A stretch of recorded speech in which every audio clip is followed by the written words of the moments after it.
ESPN welcomes you to the following presentation of the National Football League. Second preseason game for both Washington and Pittsburgh, and all the talk here is the opener, and will he be ready for it? Lisa Salters fills in those blanks. Hello, Lisa.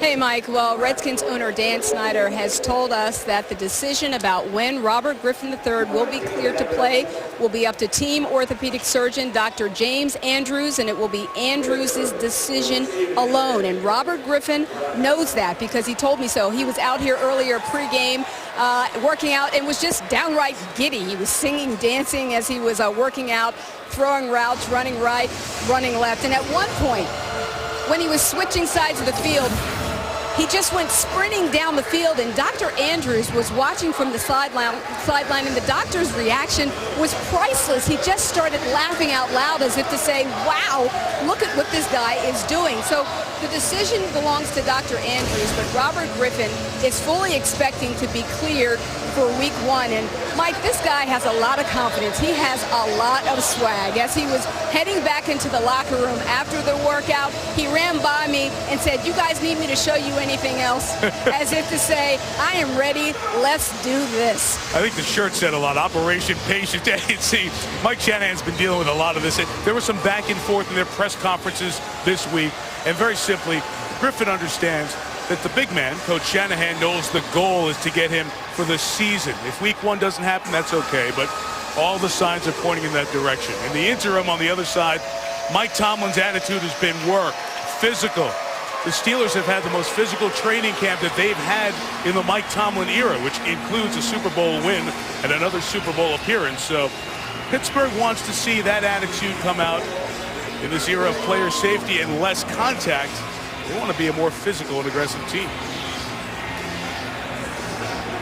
We mentioned it's a mild night just outside the nation's capital here in Landover. Temperature in the mid-70s here. John Potter has a big leg and actually made Buffalo's roster as the kickoff specialist last year. He's not as accurate on field goals. Kai Forbath probably going to win this job. Unreturnable here as Reggie Dunn catches it. So we see Pittsburgh, and we see a Super Bowl champion a couple times, and Ben Roethlisberger at quarterback. And John, as we look at him, Le'Veon Bell, the rookie out of Michigan State, probably the first chance to see him for Steeler fans tonight. And keep an eye on this offensive line, Mike. They're in transition. New offensive line coach Jack Bicknell going to feature a zone blocking scheme. Mike Adams moves from right tackle to left tackle, and DeCastro and Gilbert are back from injuries. Speaking of injuries, that tight end spicy David Paulson is starting. They are without Matt Spaeth, who got hurt a week ago, and of course they're without the Pro Bowler Heath Miller. They hope to have him back from his knee injury when they open the season. From the 20, here is Le'Veon Bell out of Michigan State. First carry in his NFL career, gains about 3 yards. So Le'Veon Bell was an all-Big Ten runner his senior year. Very impressive, John. He averaged 138 yards a game. Very strong back that we saw play in the Outback Bowl a few years ago. Well, he's 10 pounds lighter. And I compared him to a young Eddie George coming out of Michigan State. Long strider, has excellent hands, and a very good protector. He turned a lot of heads at Latrobe during training camp.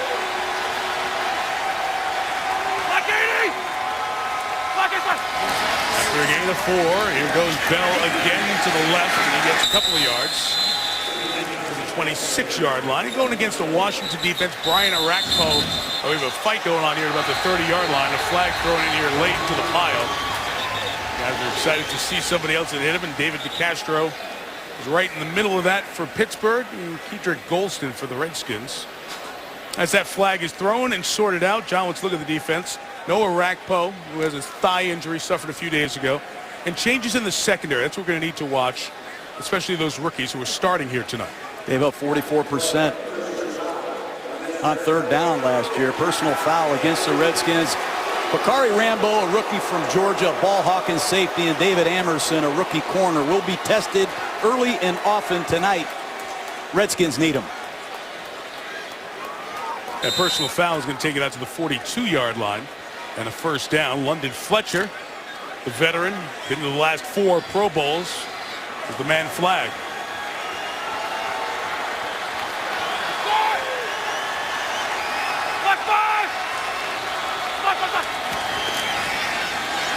give. Third straight to Bell.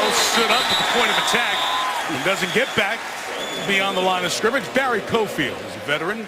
Been at this for about 8 years. A lot of that with the Giants made the play. Well, good run defenses in a 34 defense have top flight nose tackles that defend the run. And Barry Cofield has done nothing but start and play good run defense since he's been in the league. That time he dominated the interior of the Steelers.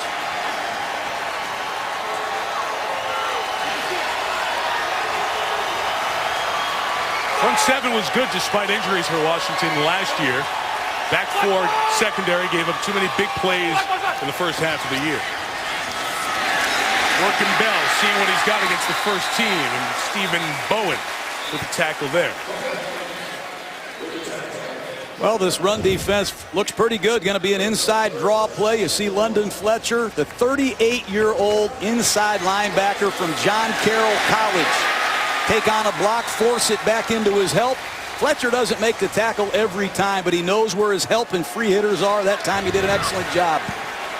The unquestioned leader of the Washington Redskin defense. 38 and going strong, Mike. 3rd and 8 here, John. See if Roethlisberger puts it up for the first time. Gets the 4-man rush. Then crossed the line. Now he's got to take off. He only gained a couple of yards. He was looking in the direction of Le'Veon Bell, the rookie. That's such an important part, not how you run it, but also how you come out of the passing game. Well, this is a little different for the Steelers. You're going to see Kerrigan as an inside rusher. Brandon Jenkins, their rookie left defensive end, gives Washington some speed in their nickel pass rush. That time Kerrigan did a great job flagging Ben Roethlisberger. But with Orakpo returning to play right in, the Redskins are going to be much better with their nickel rush. Punting battle in this camp for the Steelers with Brian Moorman and Drew Butler, who kicked last year. This is the former Buffalo Bill Moorman with the punt, and Richard Crawford returns it for just a yard or two. I was keeping an eye on Le'Veon Bell, the rookie, who kind of limped off the field at the end of that 3rd down play. As Fletcher and the Redskins defense stops Pittsburgh on the opening drive. This ESPN NFL preseason special is brought to you by Cars.com. Get the right car without all the drama. Cars.com. All drive, no drama. And ESPNShop.com, where you can get all of your official NFL sideline gear. Summertime, anytime. One of the greatest cities to visit. So much of America's history remembered here in our nation's capital. And just a few miles away, Landover, Maryland, the Redskins' first home game for 2013. And Kirk Cousins, the second-year man out of Michigan State in the pistol offense that we often see Robert Griffin line up in, starts this drive from the 18. And Cousins snaps one complete. Leonard Hankerson for the first down out to the 33-yard line. Great formation usage by the Redskins. They motion a running back out of the backfield and get Hankerson one-on-one with the linebacker. And Jason Worlds, number 93, has to understand where his help is. Do not get beat inside when you don't have help inside. Great job by Hankerson, and Jason Worlds is in the fight for his life at the right outside linebacker position. Pierre Garçon wrapped up by Polamalu as he gains about 4 yards. Let's go back to that Washington offense. And John, other than RG3 for Kirk Cousins, those are the guys we'll probably see start in the opener 3 weeks from tonight. And I want to be the quarterback coach of the Washington Redskins. I want RG3, and don't underestimate Kirk Cousins. He's already 2 for 2 tonight. All he does is move this offense. Great young prospect as well. Quick count. Toss to Alfred Morris, the rookie sensation of a year ago. Just shy of the 39-yard line. Only Adrian Peterson gained more yards last year than Morris, who set a Redskins record for rushing yards in the season. And had the 3rd best season for any rookie in terms of rushing yards in NFL history. And he doesn't get enough credit. A lot of people think it's because of Robert Griffin and the pressure that he puts on the defense. But he can make you miss. He can drag a tackle. He can carry it a lot.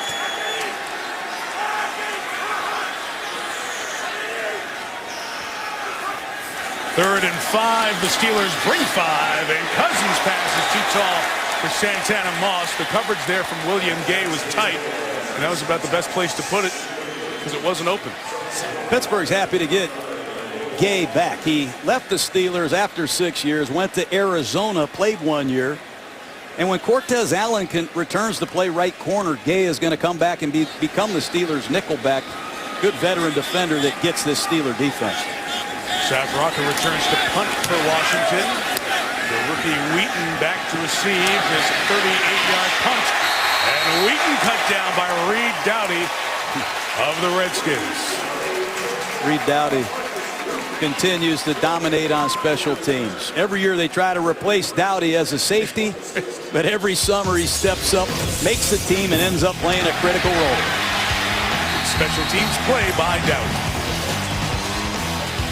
That's a big bummer for the Steelers. They wanted to see Le'Veon Bell in action, so do their fans. A lot of hype, but injured at the end of that first drive after 4 carries. Right shoe is off. Looked at by the athletic training staff. So Jonathan Dwyer steps in and says, give me a chance to get some carries again. 12 yards for Dwyer. D'Angelo Hall on the tackle. You know, one thing this Steeler offense did for a long time is run the football with a flanker named Hines Ward that would block. This time you're going to see Emmanuel Sanders, who's going to be this year's version of Hines Ward, getting a block, bouncing outside, and getting 2. Nice work by Emmanuel Sanders. That's what a Pittsburgh Steeler flanker has to do. Not only catch it, but blocked in the running game. Good work. Dwyer looks slimmer, dropped a bunch of weight. He's the leading rusher for the Steelers last year. The 33, big bend to the air, to the ground. Secondary pressure coming in, and Cofield gets the sack. So Barry Cofield comes up with a couple of tackles in this opening first quarter. Got a lot of questions about this Steelers offensive line and their ability to pass protect. You see Cofield playing nose tackle. He beats Pouncey easy up the field, and that's too easy for Barry Cofield. So far, he's made 2 impact plays in the first 12 snaps of this game. Roethlisberger has been sacked a lot. It's been well documented. Pittsburgh's got to improve pass protection-wise quick. Move some people around on this offensive front. Try to find the best combination. Roethlisberger intercepted, and taking it all the way home for the score is Ryan Kerrigan. Slam dunk, I'll say. That's what Kerrigan does. He batted down 7 passes last year as a rookie. He made a play just like that against Eli Manning to help Washington win a game. Kerrigan is going to rush the passer. He sees the back swing out of the backfield, and he just reads this flare by Ben Roethlisberger and intercepts the ball. What a beautiful thing. Jim Haslett, the defensive coordinator, does an excellent job running his version of this Pittsburgh Steelers 3-4 because he was there at one time, Mike. Not a good start for the Steelers. They lose Bell, sack, turnover. Officially 22 yards on the return by Kerrigan, and Kai Forbath adds the extra point. The Redskins defense puts the first points of the night on the board. Ryan Kerrigan does the honors. Here too, Ben Roethlisberger, Todd Haley together. Haley, former head coach, Kansas City, now working with Roethlisberger in this offense. So often talked about the communication and some adjustments this year in terminology to have a little more Haley stuff and a little more Roethlisberger's old Pittsburgh stuff melded together.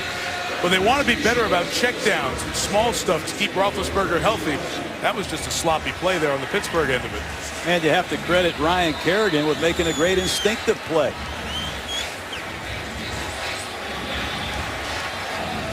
Third time, if it was the regular season, that Kerrigan had a pick for a score. He did it, as you mentioned, to Eli Manning.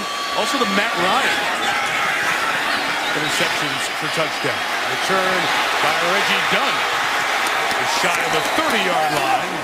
Tackled by Aldrick Robinson. Well, defenses have tip sheets too, and when the quarterback's throwing the ball quickly, you tell your defensive end, when you see Roethlisberger reset to throw it wide, get your hands up, time your jump, and Kerrigan has the athletic ability to not just bat the ball down, he's intercepting passes.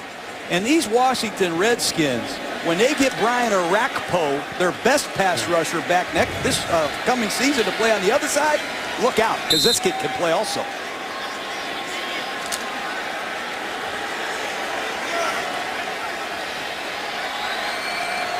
Orakpo hurt his thigh, as I mentioned.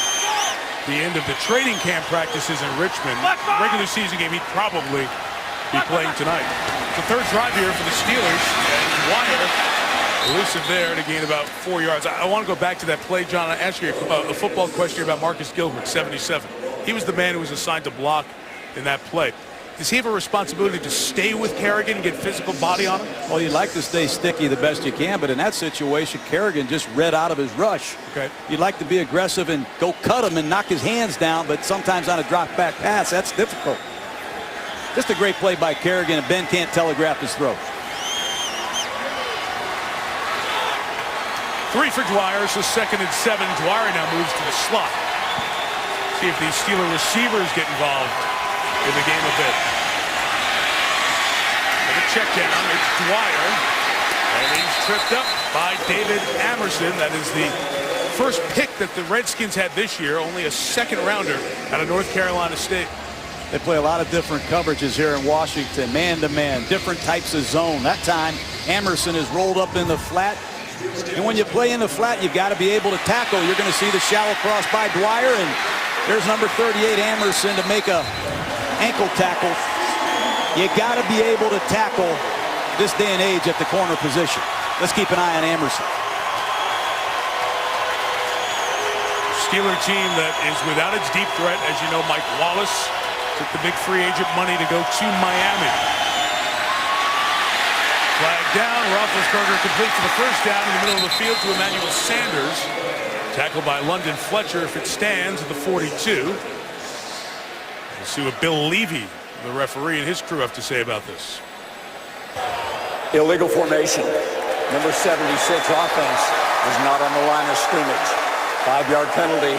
Repeat, 3rd down. It's Mike Adams, the left tackle, the 2nd-round pick. We mentioned a lot of movement on this offensive line. Players who were in one spot last year in different spots this year. Well, Adams not only got hurt last year, he spent the majority of time at right tackle. And here in 3rd down and long, this young offensive line will be tested by the top pass rush unit of the Redskins. See Foster and Adams, the guard tackle combination, go from the right side to the left side. Only Pouncey in the spot where he was last year. Little shotgun draw going backwards. Dwyer taken down by Darryl Tapp, former Virginia Tech star who comes over from Philadelphia after he started his career as a Seahawk. Tapp saw that play in Philadelphia. The left tackle's going to draw set and go and get the linebacker, but Darryl Tapp, the right defensive end, says not today or not. Excellent recognition. Tapp on one play, Kerrigan earlier in the game. Good work by the Redskin defense.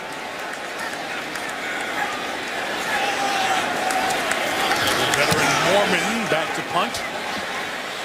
The hang time, so the fair catch called for. The return man Crawford couldn't get there. It's a 40-yard punt with no return. And the Redskins will get their second drive started at their own 35-yard line. It's about 9.5 gone by in this first quarter. Hey, Gruden, you're not going home. You're getting on the bus right after the game. We're going up 95 to Baltimore. Go see the Super Bowl champs. Cam Newton's coming to town. Can't see wait. the Panthers and the Super Bowl champion Ravens Thursday night. So we'll end week 2, then start week 3 of the preseason here, 8 Eastern time. The countdown crew gets you going an hour before. You can't wait to see Cam or Flacco or the bus ride. I like the bus, Yeah, Mike. be good. I know you're travel in style. Kirk Cousins and the Redskins taking over from their own 35. And Alfred Morris to the left, strung out by that Pittsburgh defense. 3-yard gain. Steve McClendon is the nose tackle. He's replacing Casey Hampton on the nose for Pittsburgh. There's Dick LeBeau, the legendary defensive coordinator, and his group. And we mentioned Jarvis Jones, that rookie, in that James Harrison spot. This is a defense with some familiar names, but some changes like McClendon and Jones. A lot of talent. They played together as well as any group in football. Great tackling team, but the Steelers have to generate more turnovers to return to greatness.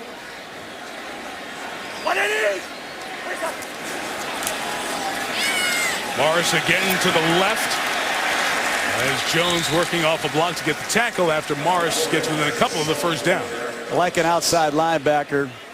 that can handle the edge in the running game. You got to be able to dominate the tight end, force the ball back inside, get off the block and make the tackle.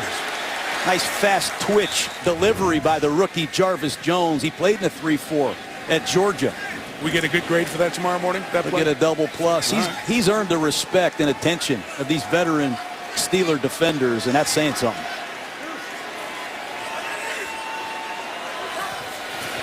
This is 3rd and 3, and Cousins pressured and will be sacked by the guy on the other end at linebacker, Lamar Woodley. Lamar Woodley is in the house. Been awful quiet with injuries the last 2 years. This time he goes after Columbus in a one-on-one situation. He displays power, and he goes and gets Kirk Cousins. But Woodley is lighter than he's been, Mike. He's healthy again. And if he can deliver double-digit sacks again, that'll help generate turnovers. Savraka kicking for the Redskins. 52 on the nose, and fair caught at the 15-yard line by the rookie Marcus Wheaton. 4 minutes left in this first quarter, and this Washington defense off to a good start. The exclamation point, the Kerrigan pick. Back on the field in a minute. Pittsburgh Steelers, they led the NFL in yards allowed for the 2nd straight season, so the defense was just fine. They were actually 6-3 team. We saw them on a Monday night. They beat Kansas City in overtime, but Roethlisberger was hurt in that game, and they weren't the same offensively. Lost 5 of the last 7, and Mike Tomlin missed the playoffs just the 2nd time in his half-dozen years as the boss of the Steelers. That's why the attitude was, let's right this. 8-8 doesn't taste very good to a team used to success. Antonio Brown on that quick hit, which is so much a part of this Steeler offense, a gain of 9. That's a running play, Mike. Roethlisberger has a running play called, and he counts the members of the Redskins that are in the box. And once that 8th defender creeps into the box, they have a built-in one-step slant. And Roethlisberger just picks it up and throws it outside. It's a huge part of this Steeler offense under offensive coordinator Todd Haley. They read the box, they play the game of numbers, and if they're outnumbered in a running game, they're throwing it outside against one-on-one coverage. Officially a gain of 9, and this time it will be Dwyer. We'll get out to the 28-yard line. Take us deeper. Explain that to more. Well, if you study them carefully, if there's 6 in the box against a one-back set, that's a good number count, and the Steelers want to run the ball against 6 in the box with a one-back set. That's when they do their most damage. But if there's 7 in the box in a one-back set, Pittsburgh doesn't want to run the ball. They'll throw a built-in quick screen or a built-in route to the outside against one-on-one coverage. It's how Todd Haley and Ben Roethlisberger manage this Steeler running game. They play the game of numbers.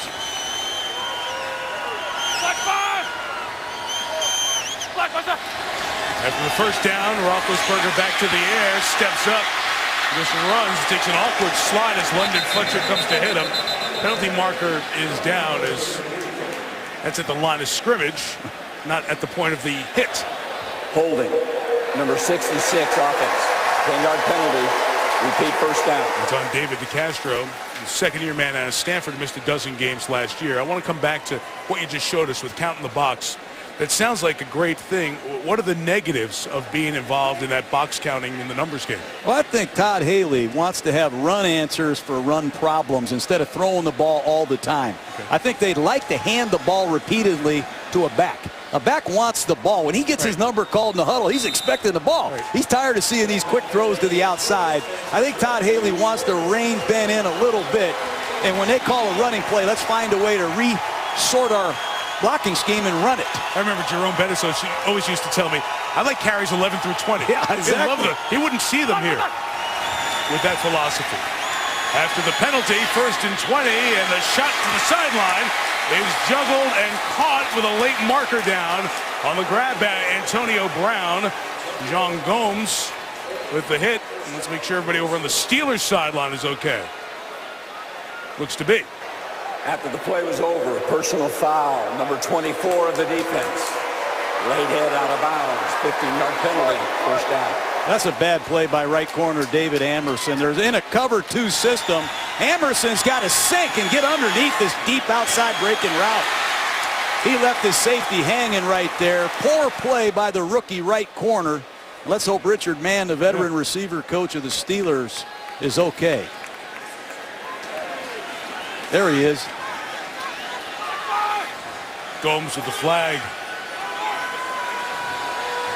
As Brown hit a foot on the paint, so adds 15 to the gain. And the run by Dwyer takes Pittsburgh to the 43-yard line.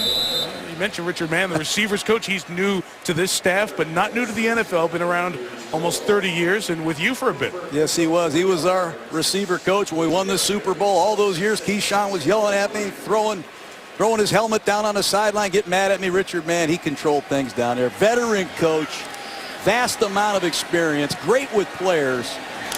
He'll get these receivers humming, these Pittsburgh Steelers.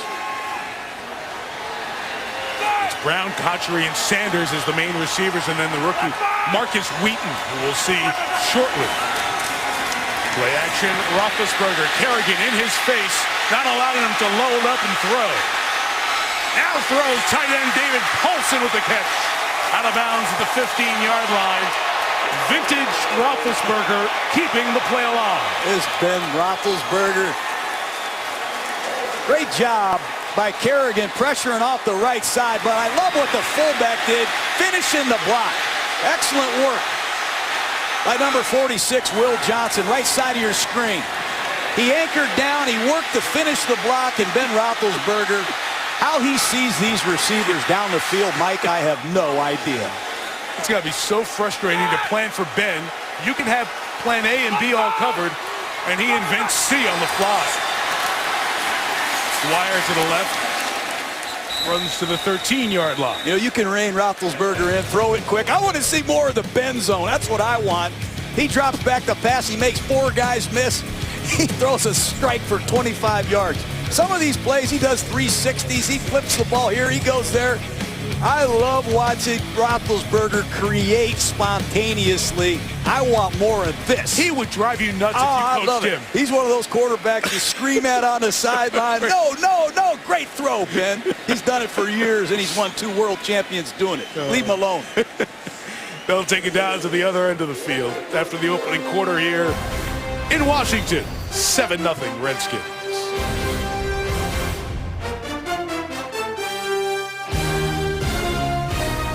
Preseason game. Ben Roethlisberger will continue to add to this mark here in the regular season. 87-39 works out to winning 69% of his games. If you take the guys since 1950, that's when the quarterback position, as we know it, started to be played. Minimum of 100 starts. Brady, Staubach, Montana, Roethlisberger. Multiple Super Bowl champions. All of the top 4 guys in terms of regular season win percentage. And he's lost Mike Wallace. Heath Miller is star tight end, not here. Don't know who the feature back is going to be. They've reshuffled the offensive line, but if you have number 7, you still have a chance to win every Sunday and win big at that. He doesn't have his running back, Le'Veon Bell, the rest of this game. 4 carries, then the rookie out with a foot injury. Baron Batch is now the running back on 2nd and 7. Roethlisberger checks it down to Batch. Good elusive move at the 5, and London Fletcher stops it at the 3, but a penalty marker down, back by Big Ben.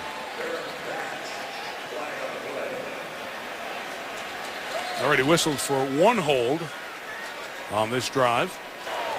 Illegal use of the hands to the face. Number 53, offense. 10-yard penalty. Repeat 2nd down. And the center, Marquise Pouncey, multiple Pro Bowler here in his first 3 years. Pushes Mike Tomlin's team out of the red zone. Well, Barry Cofield is having his way right now with Pouncey. He beat him backdoor on a sack. There's the center right here, Pouncey. Let's take a look at it, see if he gets to Cofield's face. Looks like he did for sure there. Outstanding young center. Not the best first quarter I've seen him play.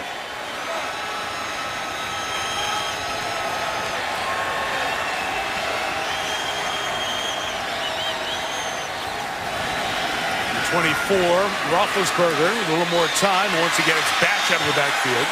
Propels himself for 10 to the 14.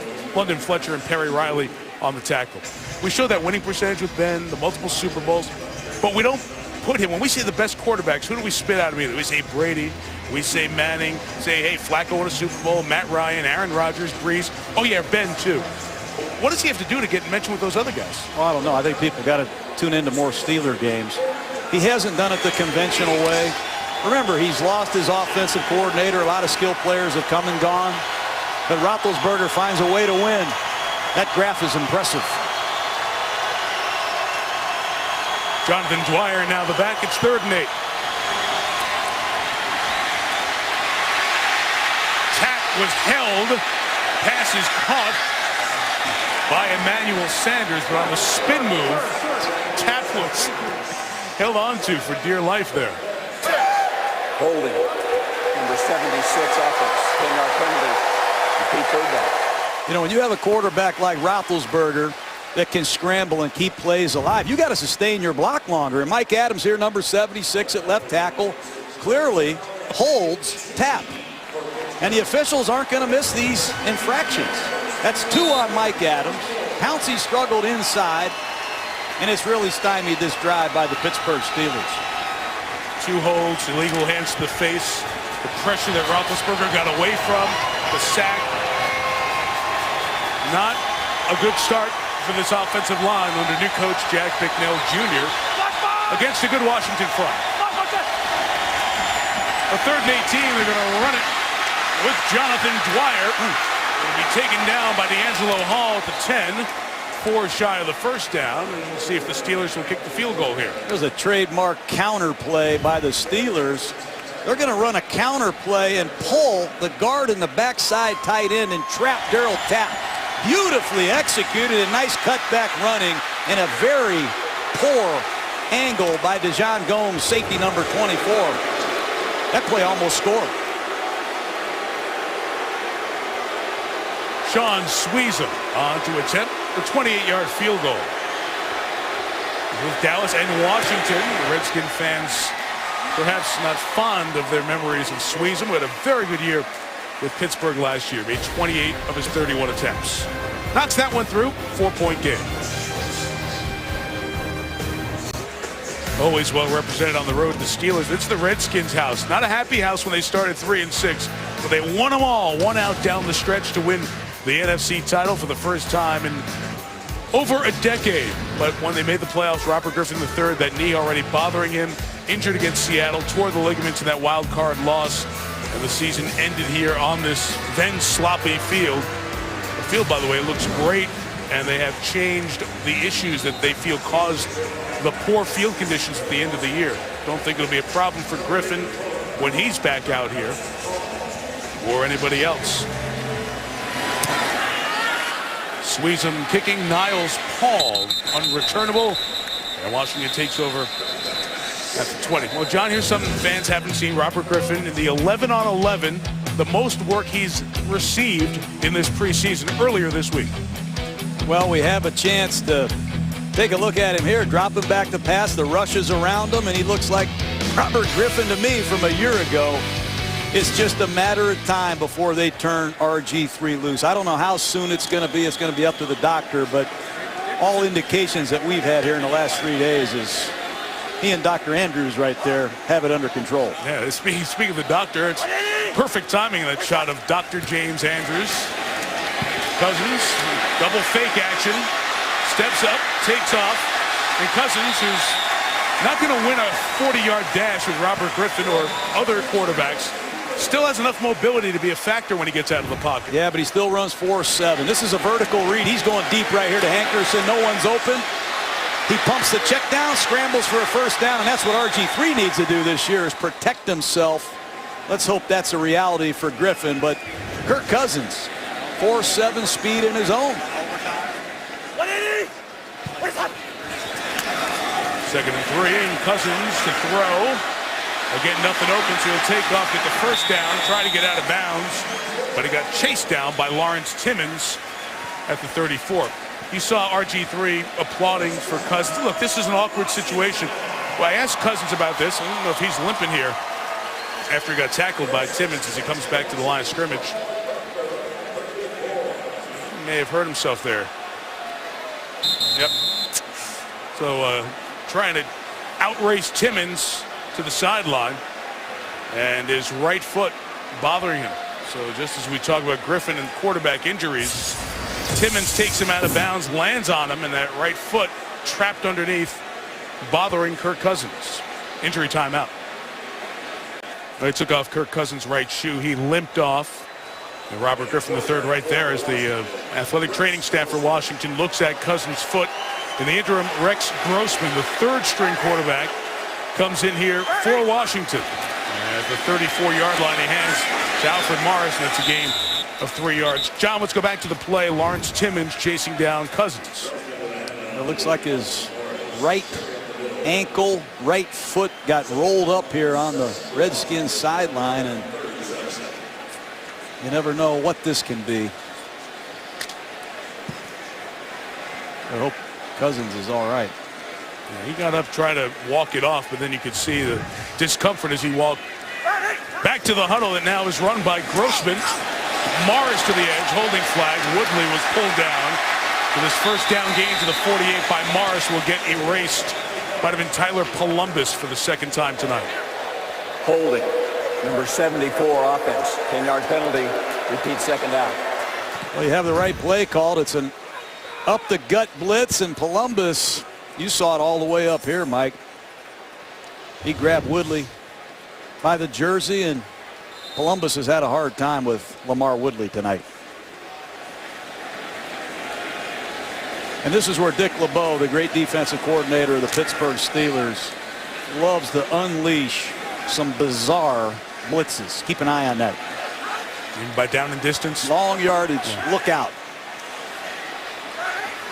2nd and 17 for Rex Grossman. Over the middle, too tall for Hankerson. That pass was incomplete. Rex Grossman gets a lot of criticism from a lot of places, but candidly, how many people have a number 3 quarterback who has started a Super Bowl? He had the success, you remember, with Chicago. In some cases, given the state of backup quarterbacks in the NFL, their 3 might be better than some people's number 2 right now, John. No doubt. I almost feel like Mike Shanahan has a different playbook for Kirk Cousins and Rex Grossman than he does for Pat White and RG3 for obvious reasons.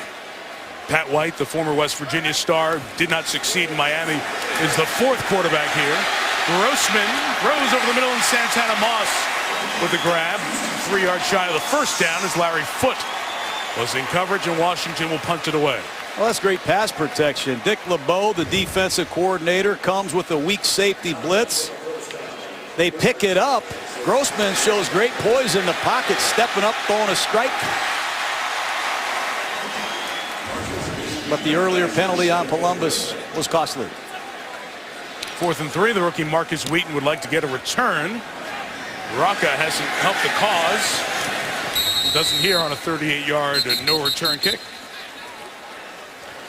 Well, the concern for Kirk Cousins, see RG3 and Dr. James Andrews over there as they continue to test the right foot of the backup quarterback for Washington. CSPN NFL preseason special is brought to you by IBM. Let's build a smarter planet. Visit IBM.com/smarterplanet. And NFL.com Fantasy. Make draft day your day. Sign up today at NFL.com/fantasy. Back here just outside of the nation's capital on Monday night. We're here 3 weeks from now when season 44 of Monday Night Football begins with the Redskins against Chip Kelly and the Philadelphia Eagles.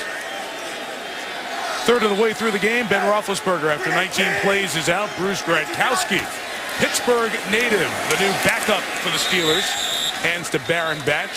He'll only gain a yard. Lisa Salters with an update on the injury to Kirk Cousins. Hey, Mike, well, they were over there working on his right foot. Looks like he has his shoe back on, but for most of that time that he was sitting down and they were working on him, he had his shoe off. At one point, they had him trying to put weight on his right foot. He was standing up on his tippy toes on one foot.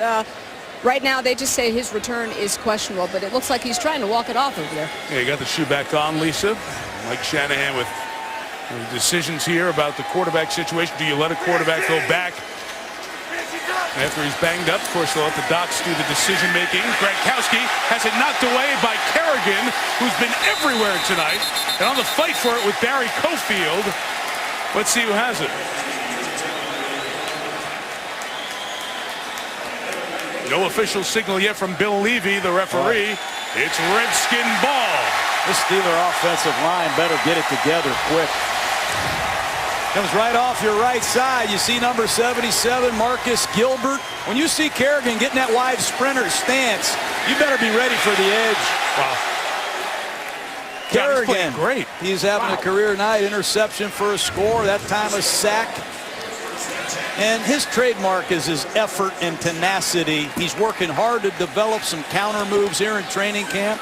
And as I said earlier, when Brian Orakpo comes back to play on the other side, the Redskins are going to be a problem to deal with. This is year 3 for Kerrigan. He's taken in the middle of the first round in that 2011 draft. And last year he was productive even when getting double teamed because of all the attention without Orakpo, who injured that pectoral muscle early on. Personnel was all messed up, so a timeout taken by Rex Grossman. Mike Tomlin is not happy with the O-line because Ryan Kerrigan's made him look bad on multiple occasions here. Well, he got the game started with a big interception. And, you know, Kerrigan can play a lot of different places. Here he is playing inside. That's going to be a little bit new for the Redskins, but he stays alive. He chases down Roethlisberger, and here comes his teammates. Here he reads a flare by the back. He gets out of his pass rush mode and intercepts a pass for a touchdown. And then just now he gets another sack on Marcus Gilbert. I might put him on the sideline for the rest of the night, Mike. I've seen enough for him. The 13, the pressure came through, so the pitch to Keelan Williams never happened, and Ike Taylor has the recovery for Pittsburgh. But the pressure initially forced it out. Jarvis Jones, the first rounder, with a penetration. They call him Uncle Jarvis here. He ignites himself into the backfield, causes a fumble, just like all these other great right outside linebackers the Steelers are used to. Welcome, Jarvis Jones. Just talking about Ryan Kerrigan taken in the middle of the first round 2 years ago. Jarvis Jones was in the middle of this year's first round. 17th overall pick. What a play he just made. His second splash play of this first half. Bruce Gradkowski and the Steelers from the 30, and Darryl Tapp couldn't get him. Gradkowski runs for 4 yards. I think Trent Williams, a Pro Bowl left tackle, is supposed to step with his outside foot on this zone scheme and be there for Paulson, the tight end. There's a breakdown in the communication. Darrell Young wasn't ready for it. And you make a mistake against Jarvis Jones, he'll make you pay. He was a ball magnet at Georgia. He continues to force turnovers in this Steeler training camp. He got one last week against the Giants. He got another one there. Pretty good hand-eye. Supposed to be blocked by one guy. Dismissed Darrell Young, the fullback, and tapped the ball as it was going back to Keelan Williams.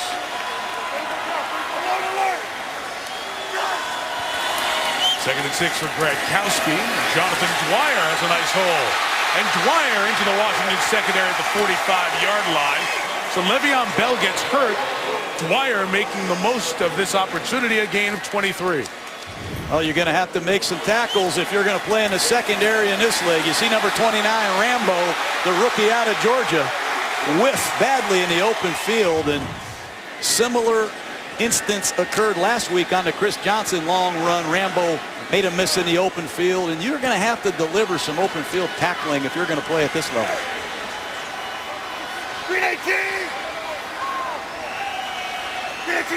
Backup quarterback, but mostly first-teamers around him. Dwyer lost the football. Not sure if he was down first before it came out. London Fletcher recovers, and Bill Levy says turnover and Washington ball. If it holds up and all turnovers are reviewed, it's the third turnover of the night for Pittsburgh. It's out before his knee is down and forced out by Bakari Rambo, the rookie. He redeemed himself. He's the ball hawking safety, 16 picks at Georgia. Rob Jackson came on a blitz. And the turnovers, 3 in the first half by the Pittsburgh Steelers. Not very good. There's Rambo, number 29. Right side of your screen. He's going to see the ball on the floor and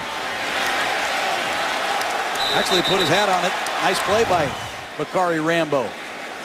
And allowed London Fletcher, the veteran, to recover.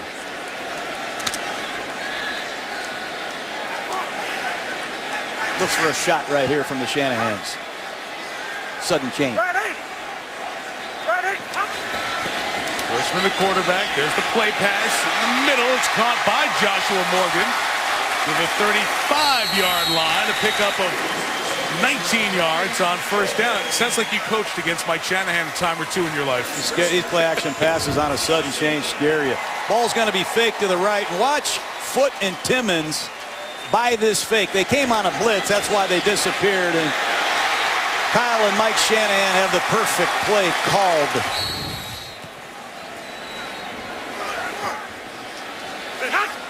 Morgan, Pierre Garçon, Santana Moss, Leonard Hankerson, a third-year player, and the speedy Aldrick Robinson, 11. Big part of this Redskin receiving corps. It's a shot for Robinson, who was interfered with, and a penalty marker's down. Ike Taylor was beaten, and as a vet, he knows, I'll take the flag over the 6. Well, you better know when Aldrick Robinson's in the game. He's in there for one reason, to go deep. And that time, Ike Taylor clearly grabs him. He knows he's beat on the double move. Number 24 defense, first down, spot of the foul. Do you like this receiving corps that Washington's put together? I like them because they have 4 receivers with over 500 yards. They can all run different types of patterns, and they use Robinson as their 5th receiver to go in there and blow the top off of defenses. But I'm really surprised at the amount of penalties committed tonight by this Pittsburgh Steelers outfit on both sides of the ball now, and the turnovers. Kyle Shanahan, the play caller for Washington, taking that other shot. 30 yards on the penalty. That fits into what you just saw there. Big pass interference flags of last year. To the 5 on the bootleg, it is Grossman.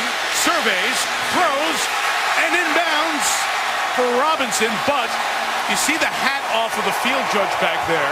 You could have Robinson out of the back of the end zone and the first guy touching, which is usually what happens when you see the officials cap off. We'll see if it's a score or not. Illegal touching of the pass, number 11, offense. Went out of bounds, and it was the first to touch. 5-yard penalty, repeat first down. So often we see that receiver work in the back of the end zone, loses his place, and sometimes just touches the paint. How about the play Troy Polamalu just made? Yeah. I mean, he comes from nowhere. He blurs the screen and clobbers Rex Grossman just as he delivers this football. But he was clearly fooled on the naked bootleg, and when he recovered, he flashed. Great work by Troy Polamalu, who's healthy for the first time in a long time, and that's good news for the Pittsburgh Steelers. You saw Ike Taylor gave a shove to the receiver. The ball was not thrown by Grossman as he was turning around. Grossman was still holding it as Taylor made that contact. Pressure on Grossman up top. Hankerson! Great grab! Touchdown, Washington Redskins. They have a lot of good receivers here. They're anonymous, unknown receivers that can do a lot of different things. That time, Dick LeBeau comes with an up-the-gut blitz. Washington picks it up, and Rex Grossman proves that he can still play. But it's a post pattern by Hankerson, little double move at the top, and that's why he's one of the top 5 touchdown scorers in Miami Hurricane history, and that's saying something at the U, Mike. Great catch. Some of us have been looking forward to Hankerson getting a bigger opportunity to see that 85 jersey on TV. Kai Forbath adds the extra point. I've been telling you guys for 2 years about Hankerson. You gave me grief. You just bought a Hankerson jersey before I knew who Hankerson was. 14-3, Washington. Toyota halftime show ahead with Chris Berman and Chris Mortensen back in the studio. The guys will have more on RG3 and All Access. A look as he finds the road to rehab, trying to get ready for the Monday night opener. Morton Adam Schefter had a lot of news today on Von Miller in Denver and the suspension. Mort will have the latest on that for you, and also an update on Rob Gronkowski. You know, Tom Brady looked terrific. We watched him on Friday night throwing to somewhat anonymous players. Will he get Gronkowski, one of his big players, back as the season moves closer? You see the quarterbacks without Kirk Cousins, who walked back to the locker room a few moments ago to have that injured right foot looked at. But Rex Grossman has come in, the number 3, and hit a couple of plays there. No return for Reggie Dunn. And John, how about good Rex at quarterback? Very impressive. Comes out of this play fake, throws a strike, at Josh Morgan, and then he stands in the fire and throws a beautiful ball to Hankerson, who picks him up on the back end. But you said it earlier, not many people have a backup quarterback like Rex Grossman, who can come in a game when you've lost your top 2 quarterbacks. I mean, RG3 and Cousins are out of the game because of injuries. You have a guy that can come in here and play like this against this Steeler defense. That's impressive. I don't care what you say about it. The man who started Super Bowl 41, Rex Grossman, is a first-round pick 11 years ago now. He turns 33 later on this week, but very valuable not just to the education of Griffin and Cousins, but also a great insurance policy. It's through the hands of Baron Batch at incomplete. And speaking of backup quarterbacks, it was veterans Charlie Batch, 38, Byron Leftwich, 33, were the backups for Roethlisberger. They get younger at that position, bringing in the 30-year-old Gradkowski, who you know quite well from Tampa. Every week it seems we talk about one of my old quarterbacks, but we took Gradkowski in the 6th round out of Toledo. In all seriousness, I thought he'd be a Jeff Garcia type quarterback, similar size, similar movement, and similar mannerisms. He's managed to stick around his league for 8 years. He's a great kid, and he'll be an asset to Roethlisberger in the long season. The 20, Gradkowski's pass is caught. It's Jericho Cotchery on the sideline. Rob Jackson leads the tackling party. Missing, by the way, on this Washington defense, D'Angelo Hall. He has his right ankle iced and is out of the game for the moment. Let's go back to Gradkowski here for a second, John. You talked about the help he can be to Roethlisberger. It's not just backing up. You're talking about day in, day out. Well, they lost Charlie Batch, who was 38 years old, and Byron Leftwich, who were 33. He lost some intelligence, some experience that helped Roethlisberger during the week and on the sideline. They need a veteran quarterback that's familiar with the AFC North. That is what Gradkowski brings to the Steelers. Backed up in Cincinnati the last few years. Gradkowski with a throw that is jumped and nearly intercepted by E.J. Biggers, but he came through the back, and that'll cause a flag as he interfered with Jericho Cotchery. Pass interference, number 30 defense. First down, spotted a foul. Sometimes it's better to be lucky than good. I don't know about that decision right there by Bruce, but E.J. Biggers is all over Jericho Cotchery. And that's a good call. That was a little tight for me, though, Mike. I wouldn't have thrown that one in there. I can say it's a good call without looking at Jerry Austin once. Every time you say good call, you got to look at our Super Bowl referee in the booth. You got to use your personnel. You got to use your personnel, Mike. Oh, is that it? For the 27, here's Will Johnson. Carried for the fullback, second year out of West Virginia. You know, Jarvis Jenkins, number 99, in the game now for the Redskins, is suspended for the first 4 games. And it's very disappointing to this Redskin defense. Jenkins is a second-round draft choice out of Clemson who's played well for him. But they're going to be missing him in the first 4 weeks. He's going to be able to finish the preseason. He won't be able to return until they play the Raiders. But this depth is already being tested on this Redskin defense. He's one of 2 Redskins in that boat, suspended for the first 4 games. Gradkowski steps up and throws. Look out. Will Johnson right into a big hit by DeJong Gomes. A flag comes in. As it was a defenseless situation with Will Johnson.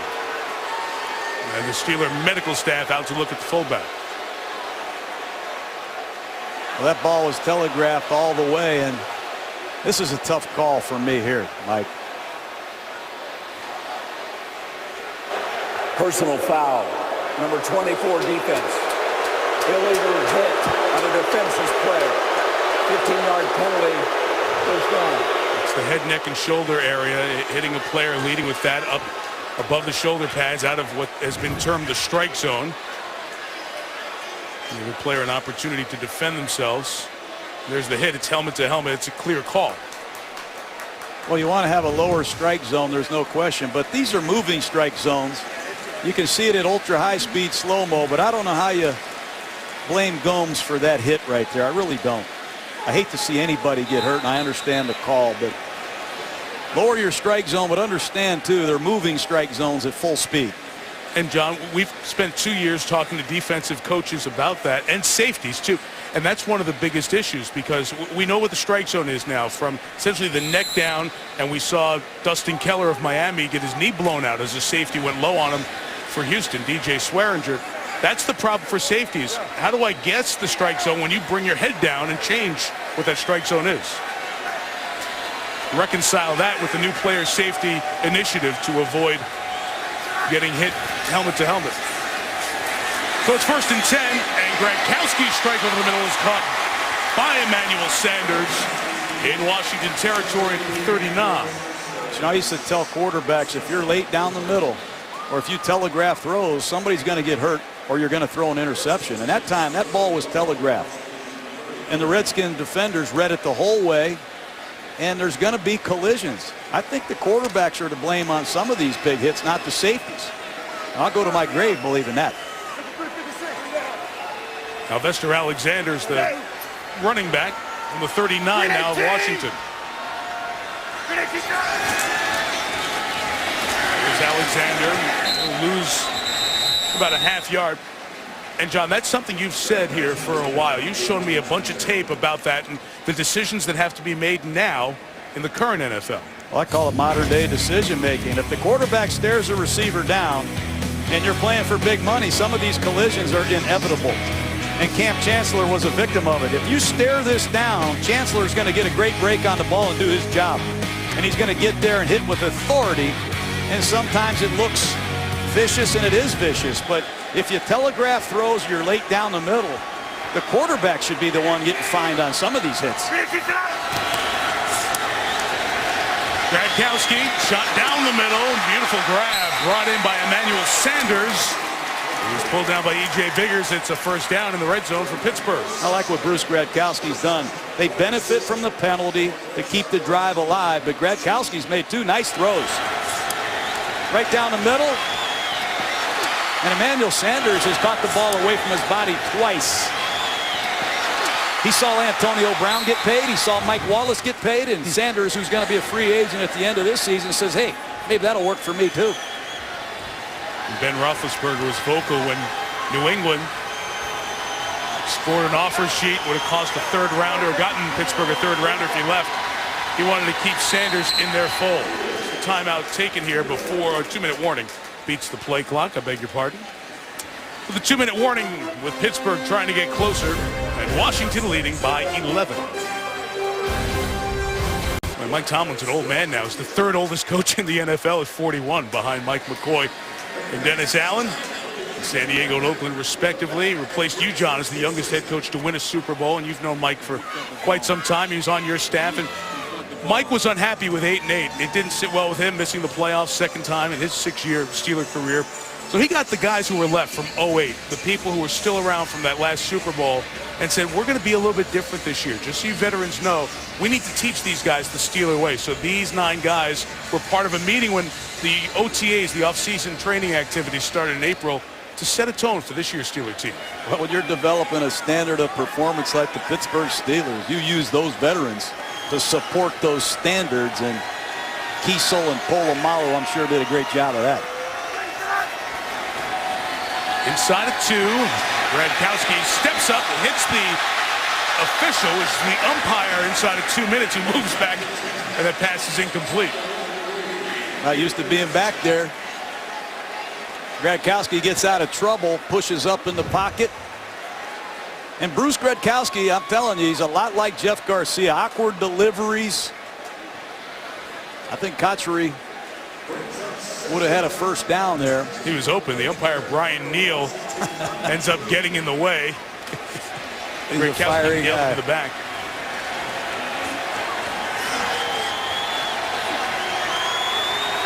If Cotchery would have been able, or somebody else, Redskin or Steeler, caught the deflection, you're fine to advance that. It's caught in the middle by Antonio Brown, who's surrounded by Burgundy of the Redskins and brought down to the 13, 4 shy of the first down. Well, I didn't like Antonio Brown after the catch there. When you catch the ball underneath against the zone, go north and south. Don't jig-a-bug around there. Get north and south and finish the run. You go east and west against the zone defense in pro football, you're going to get tackled by numerous defenders. Why is it different against the zone? Well, there's nowhere else to go.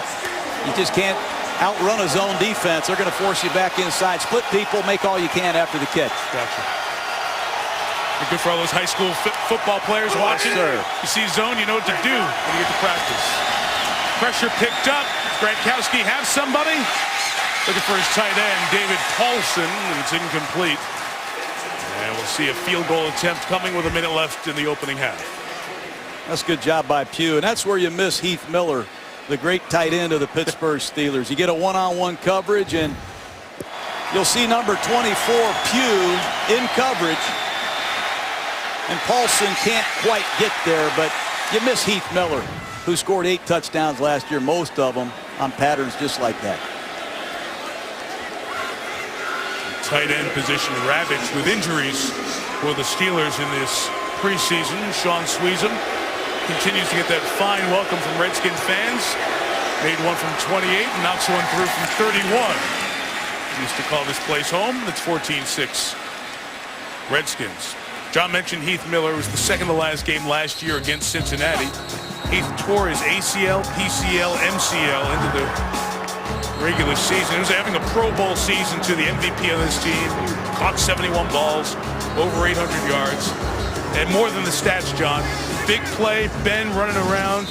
Heath Miller found a way to get open. Now, there was a report in Pittsburgh in the newspapers yesterday that it could be 4 games out for Heath Miller from the start of the regular season. The Steeler folks, including Mike Tomlin, feel pretty confident they're going to have him back very early in the season as they open with Tennessee and then at Cincinnati on week 2 on Monday Night Football. That's a real tight end right there. You know, those statistics are great, yardage, touchdowns, but he blocks, and he does a lot of different blocks. When you play tight end, you have down blocks, drive blocks, cutoff blocks, second level blocks. You have pass protection blocks, and Heath Miller not only catches it, Mike, but he blocks for this running game. And he is a huge component behind the Steelers' success. And if they can get him back for the early part of the season, what a shot in the arm that'll be for Ben Roethlisberger. But a tight end catches the ball. He also has to block, and Heath Miller is one of the best. Also lost 2 other tight ends, too. David Johnson tore his ACL. He's out. Matt Spaeth, Lisfranc injury earlier this week in camp. He's out for a while as well. Washington return to the 23-yard line with Roy Halou Jr., John. Like I said, if you want to run the ball, you're going to have a tight end that can block. And David Paulson has struggled tonight. Now, Kerrigan's a heck of a player, but those are the men that play on Sunday. Here he is blocking Perry Riley on the backside of a pass protection. It forces an aborted play. You miss Heath Miller in a lot of ways, and Paulson's a work in progress. He's going to help this Steeler football team, but he's no Heath Miller. 50 seconds, 2 timeouts left for Washington. First team offense around third-string quarterback Rex Grossman in because Kirk Cousins was hurt. Pass over the middle of Roy Halou Jr. out of the backfield to the 36-yard line. First down gain of 14. Rex Grossman has been doing this for years. Love to see a field goal opportunity if he can generate another quick strike. It's a second-team Steeler defensive front. Midfield is the spot. And the timeout taken after Santana Moss goes up and gets a 14-yarder. So back-to-back 14s on the gains for Washington. Well, after the game at Sports Center, and I want you to stay through tonight, as with every night, but this My Wish series is just amazing stories and the good people in sports reaching out to try to help some youngsters, including 8-year-old Latif Brock, who visited the Redskins camp. RG3 and company welcomed him. So much of the Make-A-Wish success. The My Wish series continues on Sports Center tonight, and then tomorrow NASCAR's Casey Kane changes a child's life forever. I hope you check that out tonight and throughout this week on Sports Center. One of the best things we do at ESPN year in, year out. Gain of 7 quickly to Fred Davis, the tight end. Clock running with 15 seconds, 1 timeout left. Grossman will clock it here. And 11 seconds and 1 timeout left. Look out in that Steeler defensive huddle at Cameron Hayward. Number 97. Third-year man out of Ohio State, former first-round draft choice. They expect a lot more from Hayward. It's time for him to step up and be a dominant Pittsburgh Steeler. And this is when you need him to deliver his pass rush. It's a known passing situation. 2-minute drill. Let's see if he can unload and make a play.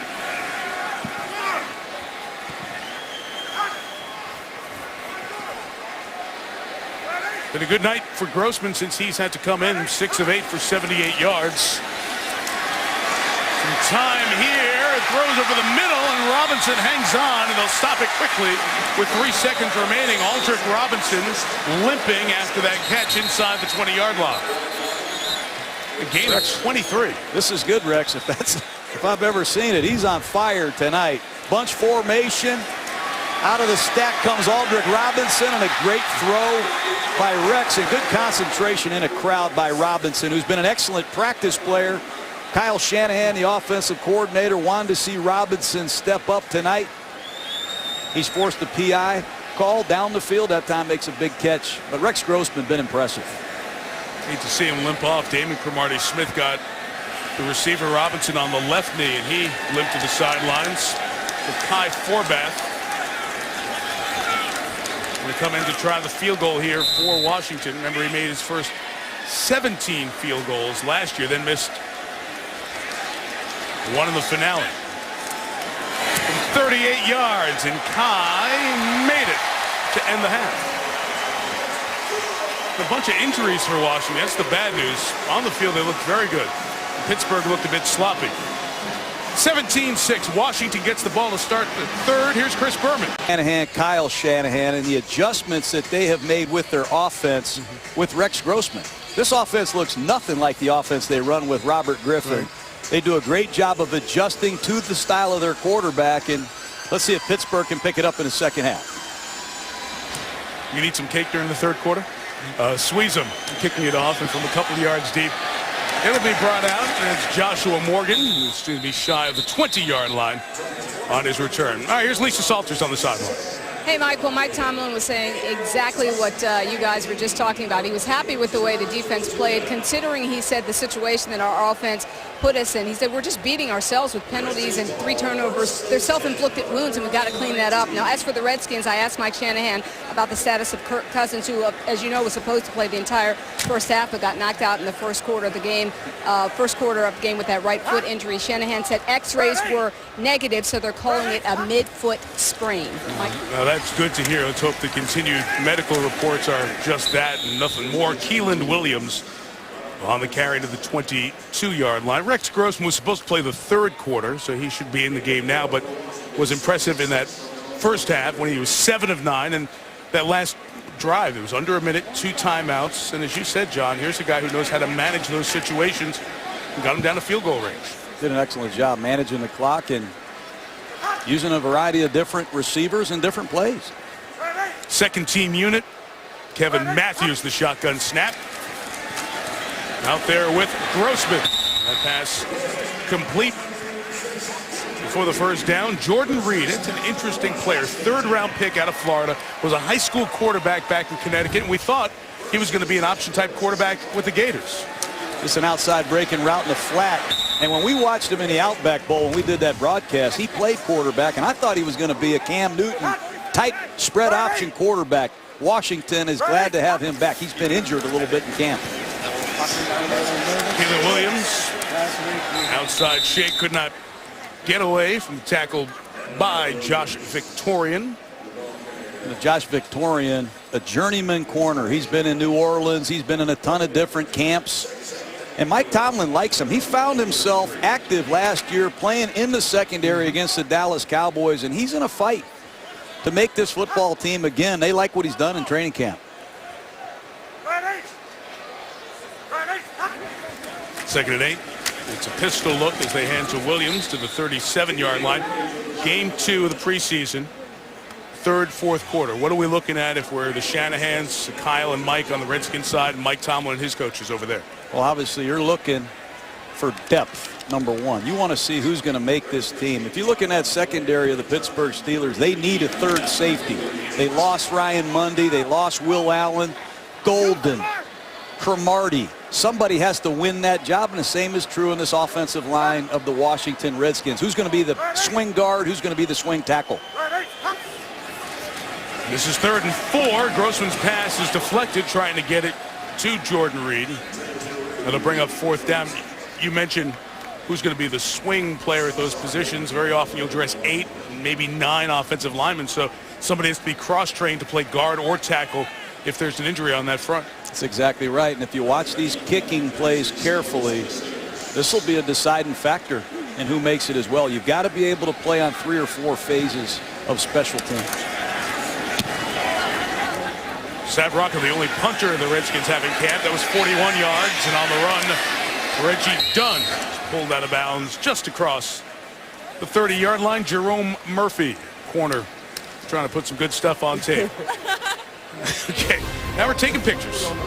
Ryan Clark, the veteran, used to play here for the Redskins. This ESPN NFL preseason special is brought to you by Windows. Meet the Windows Phone, the smartphone reinvented around you. Back here in D.C., there's continued renovations going on. So many of the monuments in regular basis getting those upgrades and getting back to standards. That was actually from the earthquake damage done there. And that renovation was caused by the, I guess it was a year ago, the earthquake. In any case, Bruce Gradkowski back out there for Pittsburgh, their backup quarterback, and he is sacked. Pressure from Brian Keel. Untouched. Split his time with the Chiefs and the Redskins. Used to be a Ram and was drafted by the Giants. The offensive line continues to struggle. Blitz right off the right side. You're going to see Keel unaccounted for. And I think number 61, John Malecki, the right guard, is late on a switch. Brian Keel liked that call. That's Guy Wimper, I'm sorry. It was his old Giant teammate, Keel, who blew past Wimper. Loss of 8. Dwyer on the screen. Jonathan Dwyer had a nice first half.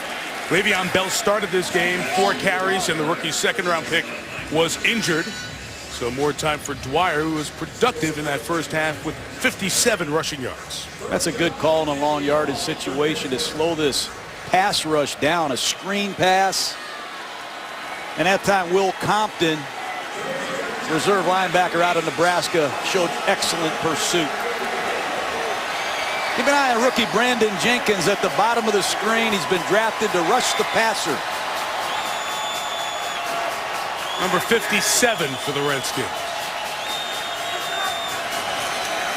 3rd and 8. Little power rush there. Pass incomplete. As Marcus Wheaton, the 3rd-round pick, was the intended receiver. Jenkins had a chance to be a high draft choice. He had a Liz Frank injury at Florida State in the opening game last year, but he had 22.5 sacks in Tallahassee, almost 40 tackles for loss. He's just getting back in football shape. Washington likes him. Sky Dawson, who was an all-conference returner in the Big 12. Drew Butler's trying to hold on to his job. He punts here in the second half. Kick is 42. Late fair catch signal made. The ball tumbles out of bounds. Ross Ventrone was down there on special teams. The Polamalu do. And you see Mike Tomlin said what I said on the call. I was late on that fair catch signal that he made. Fair catch interference. Number 41 of the kicking team. 15-yard penalty. First down. Timeout. And off of Ventrone's foot, goes out of bounds. It'll be Washington ball when we come back. Second half of this second preseason game. Washington won at Tennessee 22-21 last week. And the Steelers lost to the Giants 18-13. Didn't score an offensive touchdown that game either. So offense hasn't taken it to the end zone yet for Pittsburgh. Rex Grossman complete in the middle of the field to Lance Lewis. And here's Lisa Salters with the Steelers quarterback. Thank you, Mike. Ben, we've been talking an awful lot about the other guy on that other sideline and his knee, but you had off-season knee surgery as well. Tell me how your knee's doing. Feel good. It's good to be back out here and kind of take some hits. I know it sounds crazy, but it is to get out here and actually see how it really feels in game situations. You were saying that you actually, every time you drop back to pass over the last 3 years, had some discomfort. Is that true? A little bit, but now I don't have that. and it feels a lot better. And I'm glad that it feels better. Glad you didn't take that hit as Me well. too. This is year 2 of Todd Haley's offense, and you've said without hesitation it's going so much smoother than it did last preseason. How come? Well, just because it's another year, being familiar with it and understanding it, and we've done a good job of all the players and all the coaches kind of getting together and making this our offense, and it's been good so far. Mike Wallace this year, and Heath Miller's still rehabbing. What are you telling your receiving core about moving on without those guys? Well, every guy can't try and fill their guys' shoes. They just have to be the best they can be, and we haven't shown a lot yet this preseason, but earlier tonight, Emmanuel made a couple really great catches, and Paulson made it going on the sideline, so they're doing a good job of filling in for those guys. Le'Veon Bell went down with a foot injury, but who do you see emerging coming out of the preseason as your premier back? Well, he was doing a great job, obviously, until he got hurt. I'm not sure to what extent his injury is, but we still have Isaac Redmond. We've got Jonathan Dwyer's done a great job tonight, Baron Batch, and the Ross Stevens Howling we still have as a good third down back for us. Congratulations, I hear. Big play. Yep. David Cromartie-Smith with the pick. There's so much action. We got to see what's going on. And we have to make sure we don't get hit in that. That's the most important thing. You can see it. I can't. I just wanted to say congratulations. I heard you became a father. I want to say congratulations. How's that going? It's going great. 9 months. He's getting big and growing every day, so it's awesome. And congrats to you. Well, thank you very much. Thank you. Good luck this season, Ben. Mike, back up to you. We thank the Parents Club down there. Ben Jr. was born in November. It's Damon Cromartie-Smith, the first-year player out of UTEP, who's on the practice squad on and off the last 3 years, comes up with the pick of Rex Grossman there, so Pittsburgh gets a turnover. And into the game is Landry Jones, the ex-Oklahoma Sooner. One of the most productive college quarterbacks ever. Was in a spread, no huddle system. Let's see how he operates under the center as a pro.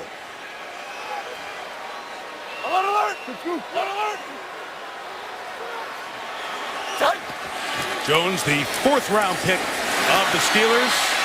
Jonathan Dwyer continues to be the back and gains a couple of yards there. So, John, back to Jones, who put up those eye-popping numbers in that spread system at Oklahoma. 3rd amongst the major schools in passing yards, over 16,000. Started for 4 years, won 39 games. So what about the adjustment that he has to make now? This is a big adjustment. I want to see him in the huddle. I don't think he's ever been in a huddle, Mike. Everything he did at Oklahoma was at the line of scrimmage. Well, I'm anxious to see him in the huddle, under the center, and making his own decisions at the line of scrimmage. He looked to the sideline for a lot of information during his career, but he does have talent. 26. Elusive move by Dwyer. It's taken down low by Jose Gomes. Right at the first down mark. John, we mentioned 4th-round pick, 115 overall. Not only the 16,000-plus yards, but 123 touchdowns. We know what that Oklahoma system was all about. There was Sam Bradford getting hurt late in his career. That's it started Jones's clock playing early. Coming off a year last season with 30 touchdowns. He completed 2/3 of his throws. But as you said, everybody knows there's significant change in what he has to deal with under center and in a huddle. And even Ben Roethlisberger told us he's made tremendous strides since the beginning of minicamp back in April or May. He's a work in progress. He has a lot of playing experience as a 4-year starter. He's been a backup to Sam Bradford. He's been thrust into some difficult situations in Norman. But the kid can throw the ball. I nicknamed him the conductor, because every time he threw a pass, it seemed like they got a first down, and they played that Boomer Sooners song. You ever heard that? A couple of times. I like that song. It's in the top 10 of all-time fight songs.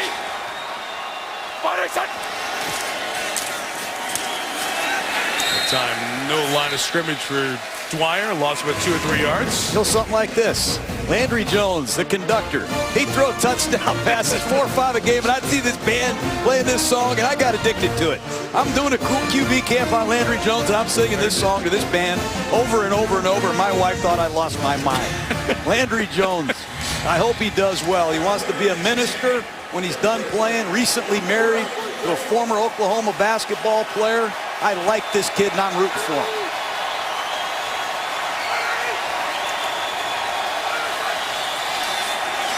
Third and 10, Alvester Alexander on the shotgun run. He'll be a couple of yards shy of the first down. Alexander, a rookie out of Wyoming, who they signed a week and a half ago.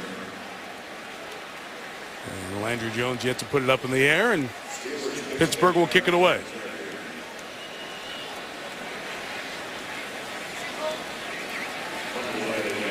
A little surprised that Pittsburgh didn't let the young QB have a few opportunities there. Score being what it is. Important kicks in this punting battle from Butler. Mike Tomlin told us that he see improvement in this second year. That's a good kick. It's 54 yards in the hands of Sky Dawson. Will take it out across the 20-yard line. Under 6 remaining here in the third quarter. Redskins by 11.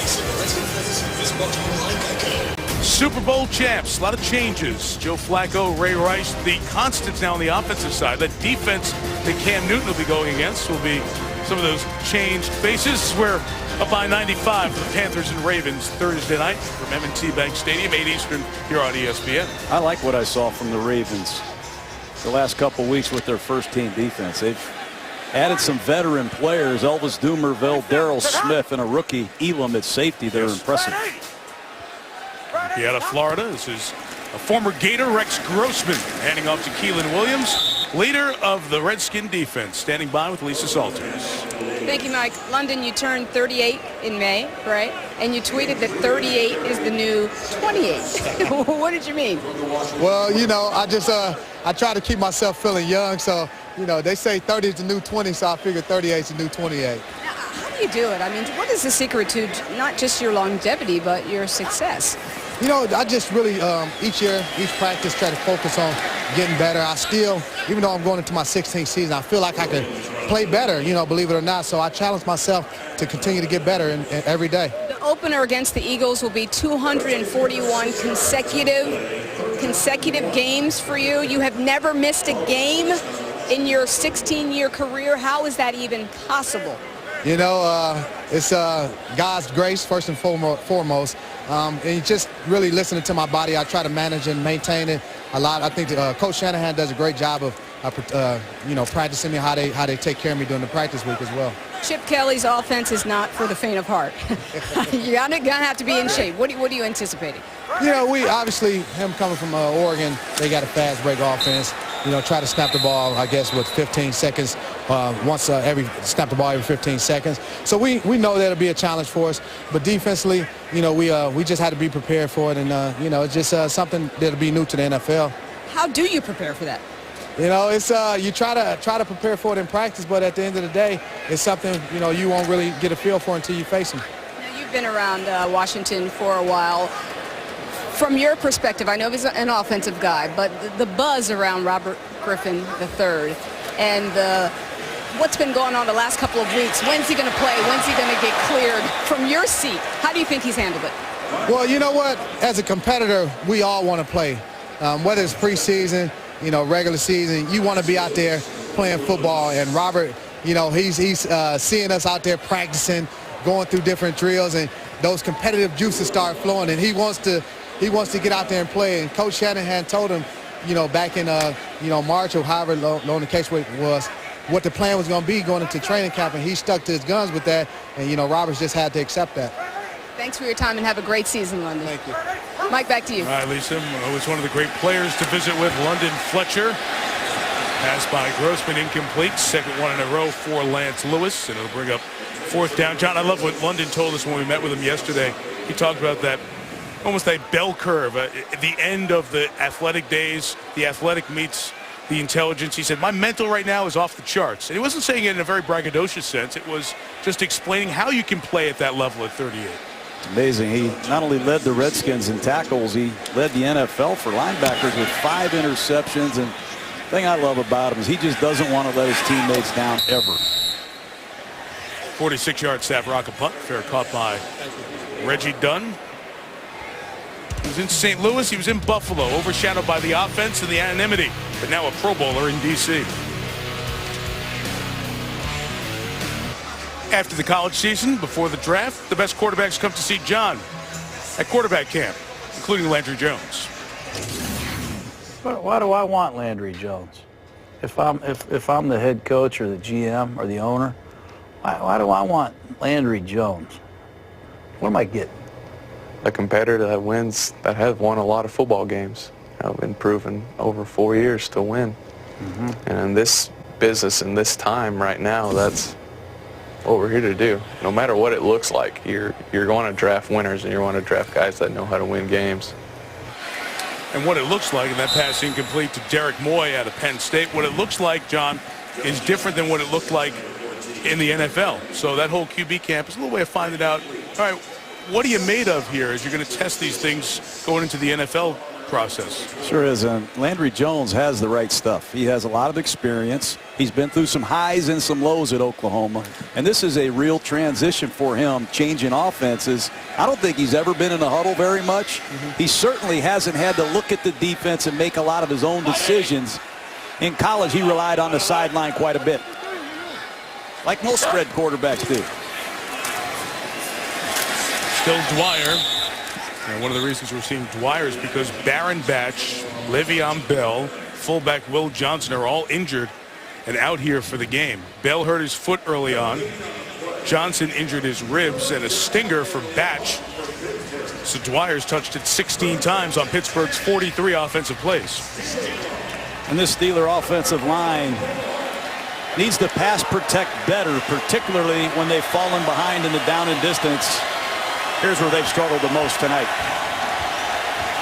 The running back now is Alvester Alexander. And on 3rd and 10, here comes tight end Jamie McCoy. Nice midfield move as he gets stopped suddenly at the 36. First down for the first-year man out of Texas A&M. It's a nice job by Landry Jones checking it down. Sometimes that's the only play. Throw the ball in the flat, give somebody a chance to make a guy miss. And Brian Keel, who had a sack earlier, looked bad in space there. Nice rally for the first down by McCoy, young tight end out of Texas A&M.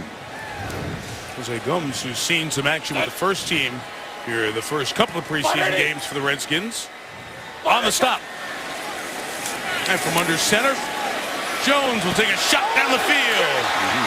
Beautiful throw to Marcus Wheaton, and that's the speedster that they hope will replace a guy with those same initials, Mike Wallace. This one's Marcus Wheaton. This is straight double go. 5-step, one-hitch rhythm, and Marcus Wheaton is here to run this pattern. He beat Chase Minifield, former Virginia cornerback, son of Frank Minifield. He just ran right by him, Mike. 45 in the pass and catch. The 3rd-round pick caught the pass in the 4th-round pick. Wheaton, very productive career at Oregon State. Added the numbers of a 4.340 at the combine to his stats. That's a not on the same pager. Incomplete. What do you like about the 79th pick of the draft, John? I like guys that can run 4.3, Mike. All-time leading receiver at Oregon State. I like the offense he played in, too, under Mike Riley. But he can go get the deep ball. Pretty solid after the catch. He's been durable. But Pittsburgh needs a receiver to replace the heat that Mike Wallace put on defenses. And I think Wheaton can do that. He just proved it. See those numbers in Oregon State history. So many players coming out of college now have set passing records, receiving records, the way the game has changed. Jones scans the field, finds Derek Moy, who's very productive during his Penn State days. Was on Miami and New Orleans practice squad as well as the Steelers last year. That's where experience in the pocket pays off. Landry Jones has pressure from Brandon Jenkins. He pushes up in the pocket. He knows where all of his eligible receivers are. He resets and completes a ball with awkward delivery and awkward mechanics. That's what you have to do in this league. You have to adjust the congestion in the pocket. I like what Landry did there. That's a good point. Well, when you've thrown it like 550 times a year like you did last year, you know that clock is going off in your head. I got to get rid of it and do something now. 3rd and 1 run for that stacked front by the 5'11" Alvester Alexander. The spot looks like it'll be just short. It's no movement. Short yardage situations. Pittsburgh struggled last year in critical moments against San Diego late in the season. I'd be shocked if Mike Tomlin doesn't go for it. But these are the second-team offensive line guys. Hey, if the first unit played the way they did, some of these guys might move up on the depth chart if they can deliver in some critical moments. This is what Mike Tomlin wants to do. Put your football team in some tough situations and see who can rise to the top. And with the lack of hitting that goes on in camps these days, anytime I can see short yardage live, I love it. And you'll see it when we come back to start the fourth quarter. One of the great men in football, the chairman, Dan Rooney, chairman of the Pittsburgh Steelers. When he was less than a year old, this franchise was founded by his father, and the reins handed over to Dan, and this has been a family-owned franchise entering its 81st year in the National Football League. Dan Rooney was the ambassador for the United States to Ireland, serving for President Obama in the country from 2009 through the end of 2012. His son Art does so much of the work now here in the day-to-day operations, but always great to see the Rooneys and the Steelers. 4th and 1, and Landry Jones is going to throw for it. Pick up a first down and a touchdown with Derek Moy. Great call by Todd Haley in a short yardage situation. Catches Washington in an inside blitz, and Landry Jones just finishes a nice drive. Slid to protection right into the blitz. Pick it up beautifully, and Landry Jones comes out of the fake, and there's Derek Moy wide open.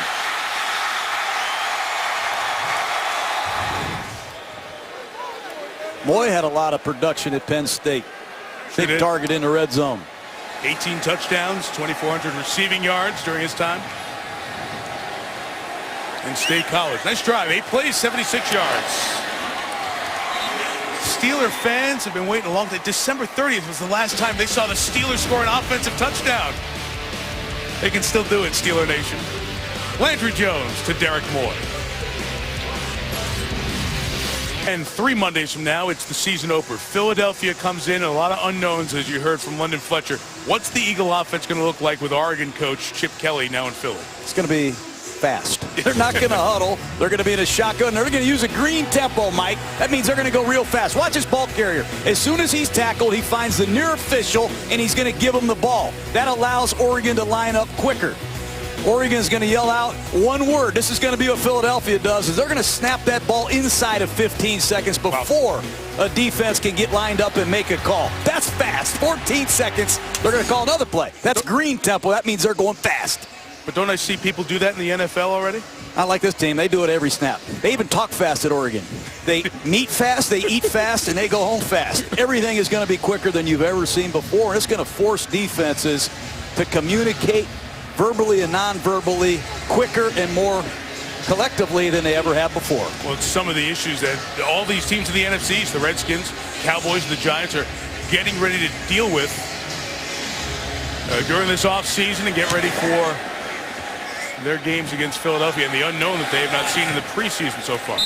Joshua Morgan with the touchback. So if you can, as quickly as possible, can you give me the keys to this offense and what makes it work? Well, they don't just go fast. I got to go fast, but they don't just go fast. The question is, how much are they going to do it? They're going to do it all the time. They're going to use a green tempo, a yellow tempo. They're going to use a red tempo, not so fast. They're going to shift motion and audible in a no-huddle offense, use multiple formations, wildcat, unbalanced line, empty sets. They're going to communicate with hand signals unlike you've ever seen before. They're going to change the snap count, quick count on one, hard to, and they're going to learn and show you how to play faster than any team in football because one wideout stays over here, one's over there. It's unbelievable. How to do? 26.3 seconds. As fast Don't miss as the Oregon.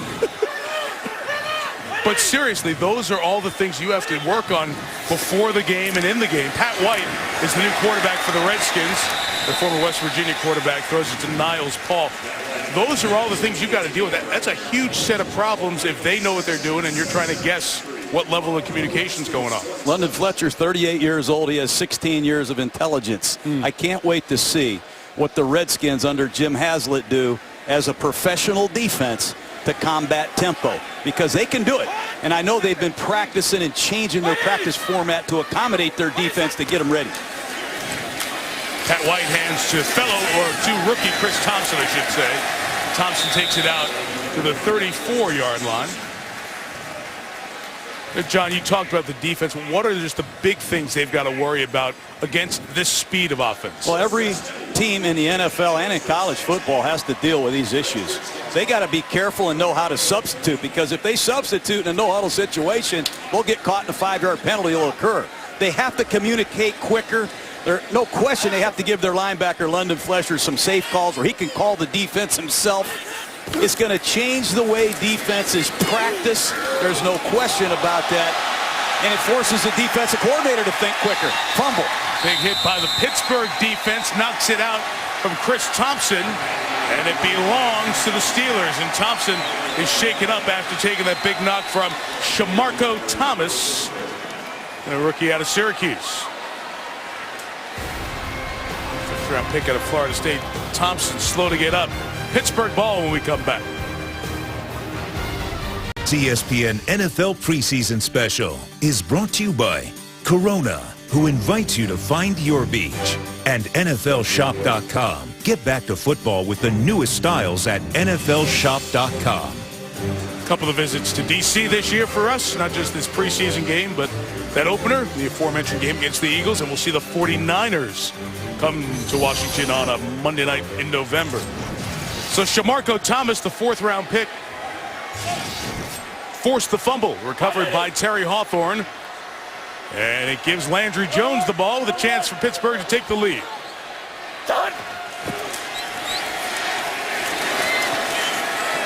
Sylvester Alexander gains only a couple of yards.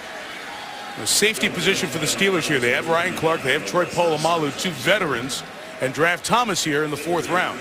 They need a 3rd safety. How would you like to be Shamarko Thomas, getting information from Troy Polamalu and Ryan Clark, 2 great veteran safeties? He's playing free safety, strong safety. He's playing nickel. He's learning the whole defense. And his position coach is Carnell Lake, another Pro Bowl safety. They'll get him ready. Jones on the bootleg. On the sideline from Moy, and the pass is incomplete. In addition to all of that, one of the coaching interns, it's a great program the NFL does, one of the coaching interns for the Steelers this year is Rod Woodson, the Hall of Famer. So all that defensive intelligence, Polamalu, the dozen years of Clark, you mentioned Carnell Lake, a champion, Rod Woodson. Oh, you're talking ball hawking, big hitting, sure tackling safeties, and they've had a history of them in Pittsburgh. Thomas looks like another prospect. There's a great Carnell Lake. Polamalu moved around outstanding tonight. Got to be smart to take all that expertise. That's why Thomas went to Syracuse, so we know he's well educated. 3rd and 8. Rush of 5 is picked up, and over the middle, it's a 1st down. Marcus Wheaton. So these Steeler rookies, penalty marker down though, back by the quarterback. Use of the hands to the face. Number 61 offense. 10-yard penalty. Repeat 3rd down. It's Guy Wimper, who missed a key block earlier that allowed the sack. Those penalties kill you. Big conversion on 3rd down and 8. Mike Tomlin not happy with the penalties, and his offensive line play has been spotty tonight, both groups. But I like what Landry Jones did there, finding his fellow rookie Marcus Wheaton against the blitz. Both of them showed some understanding and experience. His footwork has looked very smooth for somebody who's so used to not being under center. After that 7th Steeler flag of the night, Jones tries to get rid of it to Jamie McCoy, who couldn't pull it in. And the turnover doesn't turn into points. That time again, they knock Landry Jones off the launching spot. The Redskins use a defensive stunt. You're going to see a stunt on the right side of your screen between Jarvis Jenkins and his fellow defensive tackle. Ball should have been caught. The stunt pickup not clean. I mentioned there's a battle for punter. These are the important kicks. At the 49, 48, you got to down this, inside the 10. Not give him any chance to return it. Drew Butler with the kick. Killed it inside the 10. Finally scooped up by Greg Warren, the long snapper, at the 13-yard line. Washington Redskins have always had a big reach down to the south, and Richmond, Virginia is where they held their training camp. Look at those crowds. They have over 10,000 people every day down there, a total of over 150,000 people in their first year. This was great. This became the tradition at camp as they walked back to where the players were meeting and staying. Some of the veterans like Fletcher, Arakpo, Robert Griffin, had a youngster who was in the stands there in the crowd, and they gave him the hat, and they kind of walked the helmet with the young folks down to where the players were going to meet and stay. It was a great experience for the Redskins training camp this year. Good pass on the run by Pat White. It's caught by Eric Catani, the fullback. Wait, where's Pat White been? Remember, Miami took him with the 44th pick. He was going to be the Wildcat quarterback. It just never worked out. 1 year, that's it. Out of football, into baseball with a little flirtation there from something he did very well in his high school days. In the UFL for a bit, and now comes here to Washington in a very interesting position this preseason, John. 180. What is that? Here he is on the boot again. High strike, incomplete. Well, Pat White is, excuse me, Mike, he's another dual threat quarterback, obviously, but I'm just amazed at how these Shanahans can change gears offensively with these quarterbacks. You're going to see Pat White run some pistol option like he did last week against Tennessee. There's Kyle Shanahan. I only can imagine what's on these sideline sheets. West Coast offense with the 49ers, zone running game with the Broncos, and now a pistol never seen before attack here. Two great coaches. Good to see Chris Thompson. He took that big hit from Thomas a moment ago. He was holding his arm gingerly. He's back in the game as Thomas is one of the two Steelers to hit him, along with Vince Williams on that play. I wish I could zoom in on that. My eyes are 50 years old now. I can't see it like I used to, but what do you do with these quarterbacks? I think with Robert Griffin's injury, they brought Pat White in to maintain some of the pistol options that Robert Griffin made so successful. Cousins and Grossman have their own playbook. It'll be interesting to see how they cut this roster down, and the health of Cousins and Griffin will determine that, I'm sure. And White with a drop back pass. It's well short of the first down. Nick Williams, rookie out of UConn, with the catch. That's an interesting point. So you think they bring in White just to keep the rest of the Griffin stuff going during training camp while Griffin's not working with the team? Absolutely. Robert Griffin burst onto the scene last year, played magnificent, but he also ran an offense I've never seen before in this league. And Alfred Morris had 1,600 yards and 13 touchdowns, a 6th-round draft choice from Florida Atlantic. People are still shaking their heads. So I think Pat White kept that offense intact while Robert was healing. 54 yards on the Rocca punt. And here goes Reggie Dunn to the 41. You mentioned Robert Griffin III. We will talk to the man who changed the fortunes of the 3-6 Redskins. They made them division champs last year. When we come back.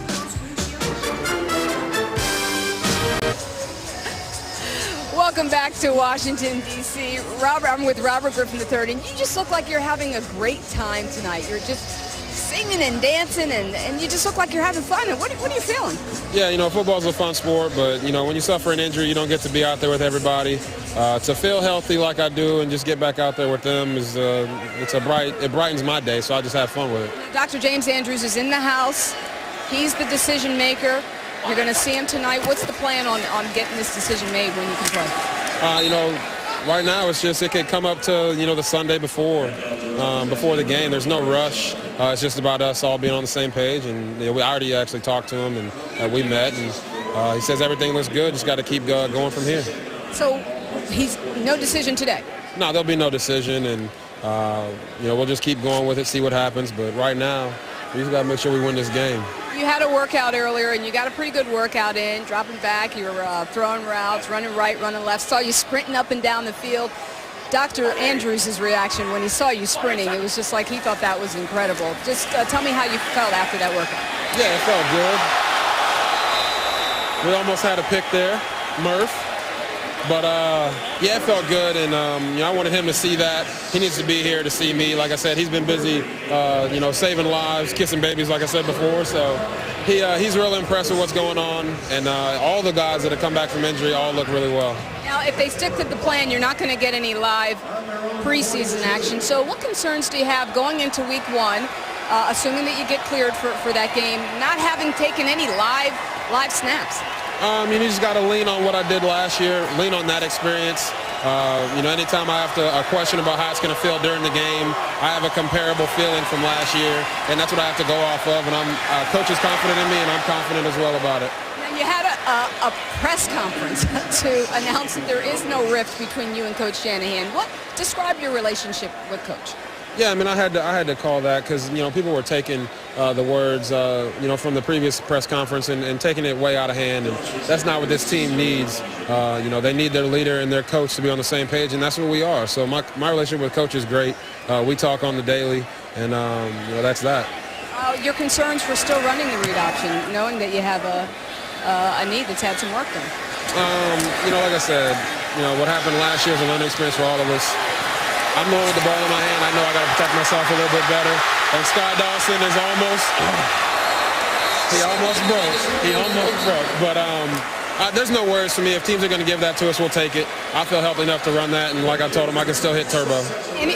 Any limitations for you at all that you feel? I don't feel that way, and I worked my tail off during the offseason to be able to be here, feel good, have a good spirit, have a lot of fun, and that's what it's about. So I'm just glad to get back out there with the team, and let's go win a championship.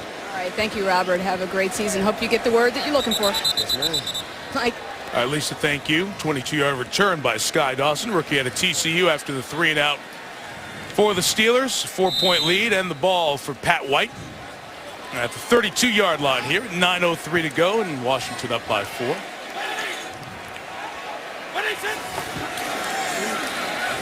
White hands it to Keelan Williams running right. Williams with a nice run. Shamarko Thomas tackle. Yard shy on the first down. This is a penalty flag thrown.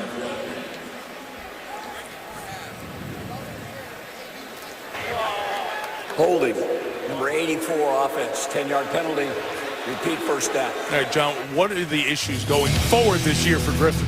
He has got to get down and not take these kind of hits.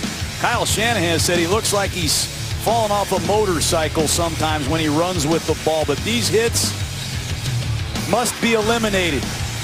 If not some of them, all of them. Robert Griffin is too valuable to pro football, particularly this franchise, that take those kind of hits. And I think he learned from that as a rookie. As good as he did playing the position, that's an area he needs to improve at, taking care of himself.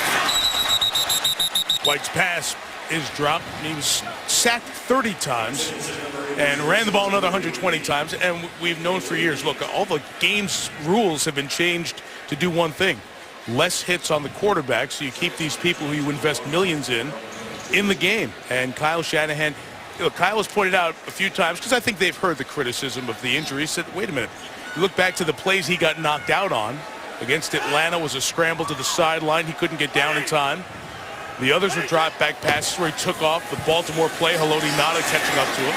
So for years, it's been all about protecting your quarterback and keeping him upright. How do you find the balance of that and still let him be this great threat that he is in the run game? It's hard. I mean, Ben Roethlisberger plays a position recklessly. And Griffin didn't take these hits on the zone read. He took these hits when he scrambles.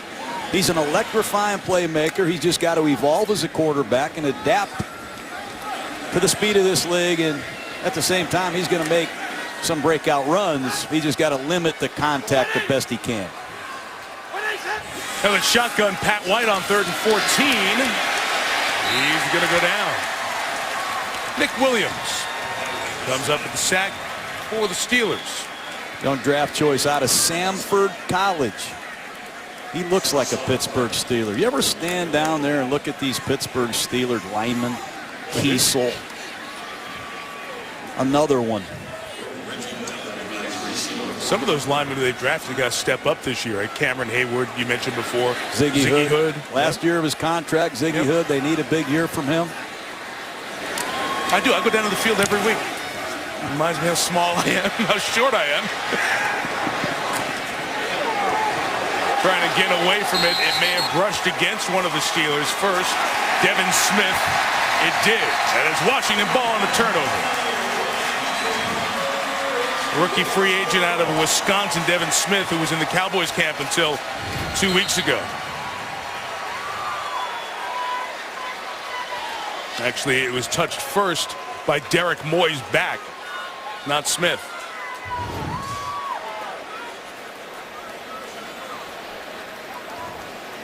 Danny Smith, the new special teams coach of the Pittsburgh Steelers. There was an illegal touch by a Redskin player prior to the recovery. It's going to be first down at the spot of the illegal touch for Pittsburgh. Timeout. Former Redskin assistant. Spent a long time here. And it's not considered a turnover, John, so that's not automatically reviewed. So if they want to challenge that and get a look at it, Mike Shanahan would have to throw his flag.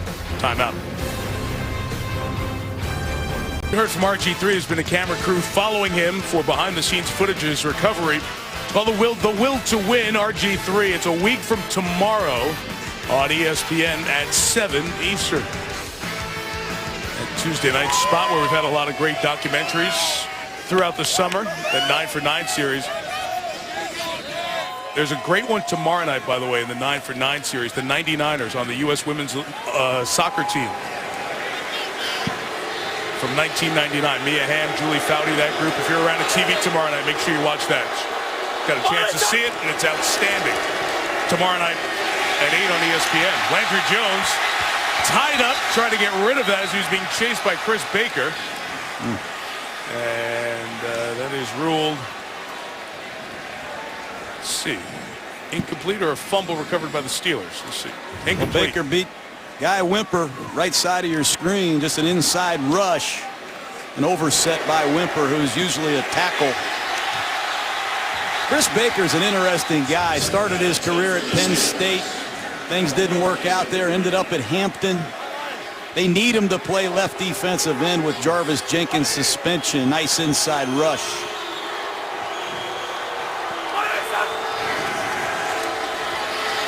Second and 10. Jones throws, almost intercepted. Richard Crawford, 7th-round pick last year, with about a half step from a pick six. I like Crawford, second-year player. He won the Ravens game last year with a key punt return. That time he read Landry Jones all the way. He sat on that route. And if you're playing quarterback, do not throw an outside breaking route unless you see the cornerback get out of his back pedal. That time, Crawford should have been a punt returner and scored with that one.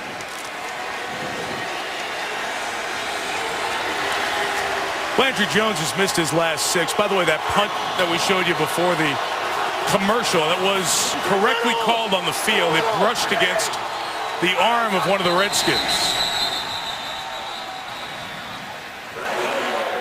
Delay game. Offense. 5-yard penalty. 3rd down. Struggles of a young quarterback. Not used to seeing that shot clock, that clock in the far corner of the end zone. You got to stay on top of that as a quarterback. That time Landry Jones, foolish delay game. You talk about that. You got that in college, obviously, but it was different looking over the sideline for Landry Jones. No question. He's got a lot of different ways to manage a game now than he once did. And here's some more confusion. The sideline was kind of watching the clock and letting you know what was going on in terms of getting in the play, adjusting the play, all that. So there was so much more in the hands of Landry Jones. We saw Todd Haley and Ben Roethlisberger. This is a group that 8-8 last year in a division where the champions reign, the Baltimore Ravens, who had their late postseason push. We saw Cincinnati week 1. The Bengals looked impressive again in their second preseason test. And I watched Cleveland play Detroit in their first home preseason game, and the Browns look good under Brandon Wheaton. This will be a very competitive division, as it usually is, but I think the quality all the way around is coming up. It sure is, and there's some physical football played in the AFC North, and weather is a factor late in the year as well. You got to be able to run the ball, and I like those 4 teams, the progress that they've made, all of them. It certainly will not be easy for the Steelers to turn back around and be that playoff perennial that we're so used to. 3rd down, 15. Marcus Wheaton underneath. And Jordan Pugh and Chase Minifield stop him after a gain of 7. Drew Butler will come back to kick it away. And this is a big punt for Drew Butler. Now you sit here, no one really wants to evaluate the punter, but look at the get-off time. Is he a 2-step punter? Can he field a bad snap? Can he down it inside the 20? Can he directional punt? What's his hang time? Those are things you're looking for, and Butler's got to punt well to make this team. That's runs 46 yards. Hang time is pretty good. A little shake and a bake. And a tackle finally of Sky Dawson, trying to shake free for the second time. Michael Palmer, tight end, with the stop. Well, Washington's division. We mentioned Philadelphia and what's going to be new with Chip Kelly. Cowboys offense struggling a bit here in the preseason, and the Giants suffered a couple of injuries last night in that game against Indianapolis. David Boss, their center, and Victor Cruz with a foot injury as well. Hard to predict pro football these days, but dramatic change in Philadelphia, dramatic change on the defensive side of the ball in Dallas, and a new offensive play caller. Is Robert Griffin healthy? Is Kirk Cousins healthy? And Victor Cruz went down last night. David Boss, the center of the Giants, went down last night. Health and availability of your best players is going to have a lot to do with who survives this at the end of the year. In those head-to-heads, those division games, you saw 5-1 Washington in the division, including the finale here against Dallas that made the Redskins the division champions. Second straight carry, second big hit, absorbed by Jawan Jamison, rookie out of Rutgers, who skipped his final 2 years. And Shamarko Thomas made another tackle. Shamarko Thomas, 5'9" safety. They traded up to get him in the 4th round. How about that hit? I'm impressed with the physical play of Shamarko Thomas tonight. Go B to 54. We got to go. Slip to 49. A to 49. Yeah, go B. Kevin Matthews, the son of Hall of Famer Bruce Matthews, the center, snapped it back to White. Got a good block on the edge, and Pat White picks up a first down as he sidesteps it out of bounds. We're talking about receivers blocking John. Got Lance Lewis, the receiver, on the edge. Well, he read the end. He got to keep it read, and Pat White, one of the few quarterbacks in college football history to run for as many yards as he did. I think he's the leading rusher in NCAA history at the quarterback position. He and Rich Rodriguez have a lot to do with the development of the read option in his days at West Virginia. They were fun to watch. Doesn't give it, keeps it, gets the edge. 37-yard line, first down, and a gain of 13. What do? You get into the game, you're thinking you're going to rush Rex Grossman, and they bring in Pat White. Take a look at it. Sorry, I read it the wrong way, but the ball comes out off the right side of the screen right there, and they're reading the end man on the line of scrimmage. Pat White, a master at the read option. Back-to-back 13-yard gains. This time he gives it to Jawan Jamison. John, yesterday we talked to Mike Tomlin and Dick LeBeau. Anytime you get a chance to talk to Dick LeBeau, it's like dipping into a living history book of football. And I said, is this a fad, this read option stuff? And Tomlin on the right said he thinks it is a fad. He thinks it won't last because you're going to hit the quarterback and get him beat up. Dick LeBeau had a little bit different feel. He said, I don't think it's a fad. So much success in the colleges. The players who are comfortable with it run it well. Hey, I was around, LeBeau told us, for the run and shoot days, and that didn't last as an offense, but the principles of the run and shoot are in so many passing concepts in the NFL still today. So he thinks it'll be around for some time to come. I think it's going to be around to come. You ask Mike Shanahan about the zone read. He says, hey, it's not a fad. Defensive coordinators and other teams wish it was a fad, but it's going nowhere. Mike Shanahan knows how to run the football. And what he did with Alfred Morris and a rookie quarterback, the #1 rushing offense in football, breaking Washington Redskin rushing records, is amazing to me. And if you're going to stop the zone read, you better have a linebacker play 2 gaps, or you better involve the free safety. And as soon as you do that, these Shanahans rip you with play action passes. It's going nowhere. Down box said this is 3rd down and 3. There goes the zone read. This is Roy Halou. Hello, touchdown. The zone read is a way of life in Washington. And I know it's backup players, but the Redskins are playing backup players as well. It's a double A gap blitz. Who covers the back? Wow.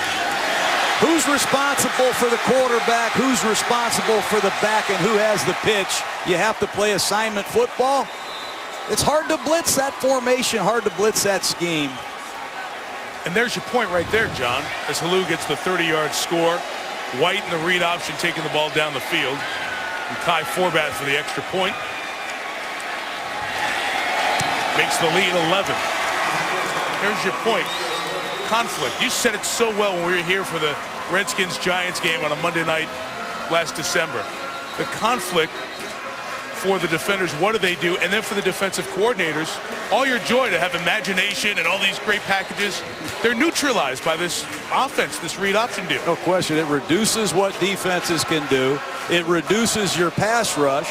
It changes the way you practice. And here's the beauty of it for the Washington Redskins with Robert Griffin at quarterback. That's not all they do here in Washington. Right. This kid can drop back and shred you throwing the ball. They can run play action passes, bootlegs. RG3 gives the Redskins flexibility that I have not seen before ever, right, because he can run 4-3. You got a Super Bowl ring, terrific offensive coach. Let me ask you, what do you do? Because you know your quarterback's going to take hits. You're exposing him to more hits.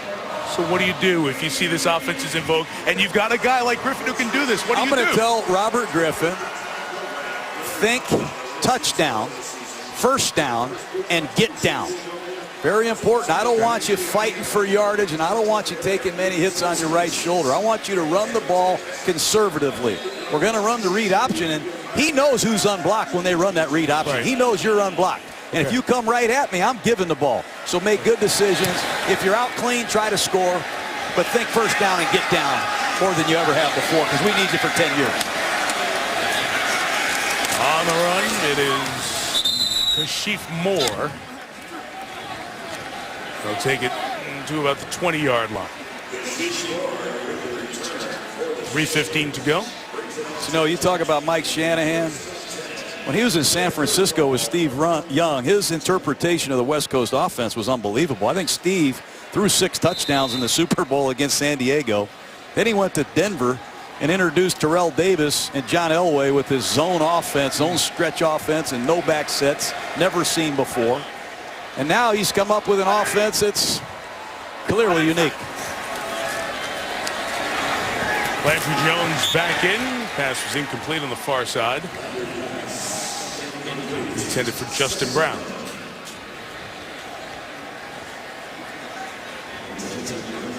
Only concern out of this night, both sides, obviously, you see players and performance injuries, and there were significant injuries on the Washington side, especially in that first half. And I'm going to show you the list that Mike Shanahan, the athletic training staff, will be dealing with here going into that third preseason game against Buffalo on Saturday, and then the regular season finale in Tampa in 11 days.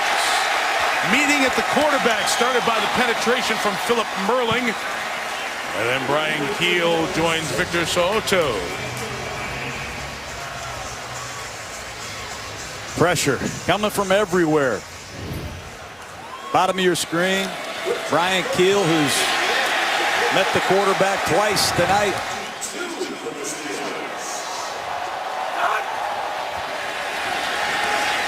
Third and 22. Landry Jones taking a shot toward Derek Moy. It's incomplete. And it'll be fourth down. To show you those injuries the Redskins have to deal with. Kirk Cousins injured early on in the game, injured his foot as he was scrambling out of bounds and running to the right.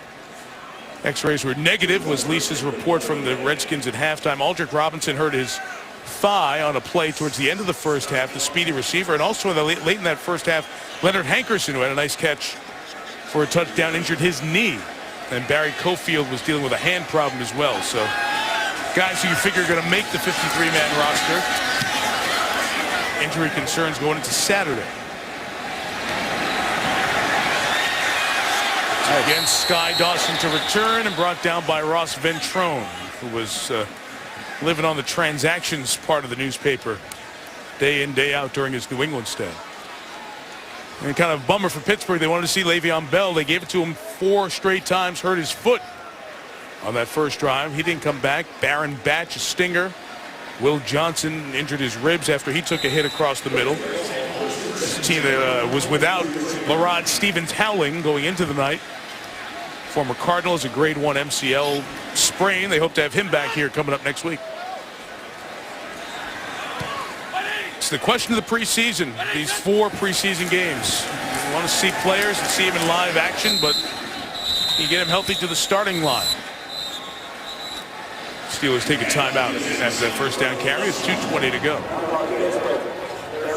Hey, John, I mentioned Buffalo comes in here Saturday, and we're talking about Philadelphia and their tempo. You've seen Philadelphia and Buffalo with Nathaniel Hackett, offensive coordinator, Doug Marrone, the new head coach. They haven't huddled yet either. Everything's been a no huddle, up tempo.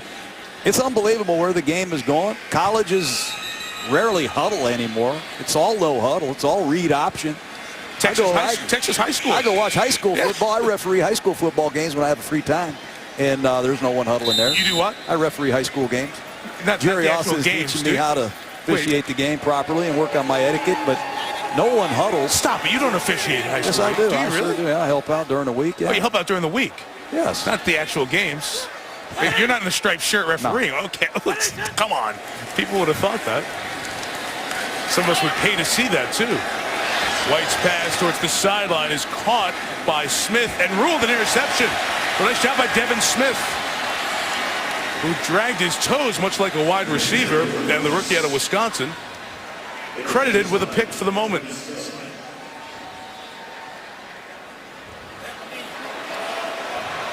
The left knee down, inbounds, one knee, the equivalent of 2 feet. It's down first to the ground, maintains possession. Looks good there.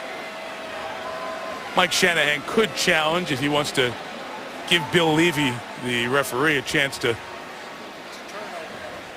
Oh, that's right. It's turnover. Excuse me. So there's an automatic review upstairs to tell Bill Levy if it's good or not, and he's told it is good. Turnovers and scores automatically reviewed. 2:14 to go.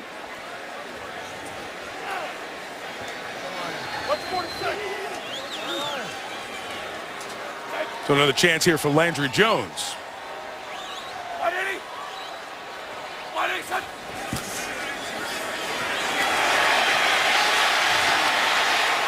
All night.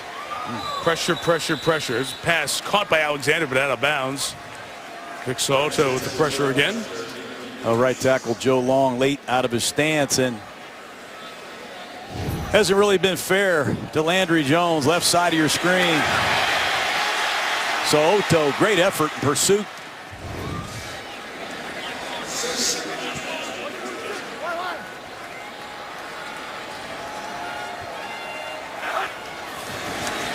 .206 left in this one. The pass is caught. Nice job shielding and catching as we get, thankfully, to the 2-minute warning as Jamie McCoy makes that catch. 24-13 Redskins. The up-tempo offense, why that's so hard is because it's up-tempo. Guys have to really be conditioned and ready, and it really wears on you by the fourth quarter when you don't have any more legs underneath you or all punch. Nowadays, playing this new style of offenses is pretty difficult on defensive backs, but I believe if everyone can be dialed in at all times, playing their keys and playing their responsibilities, it won't be difficult to stop. That's some great perspective from two of the best pros out there. Guys who are watching the game tonight and heard our conversation. Dwight Freeney, now of San Diego. Patrick Peterson, the outstanding quarter for Arizona, checks in. The beauty of the social networking, the ability to reach out and hear from guys as the game's going on. So good to have them hanging out watching the game and get their thoughts on one of the topics we were discussing just a moment ago. Derek Moy made that catch that was nearly an interception by Will Compton, the rookie out of Nebraska. Minute 36 to Sports Center as Marcus Wheaton with the grab.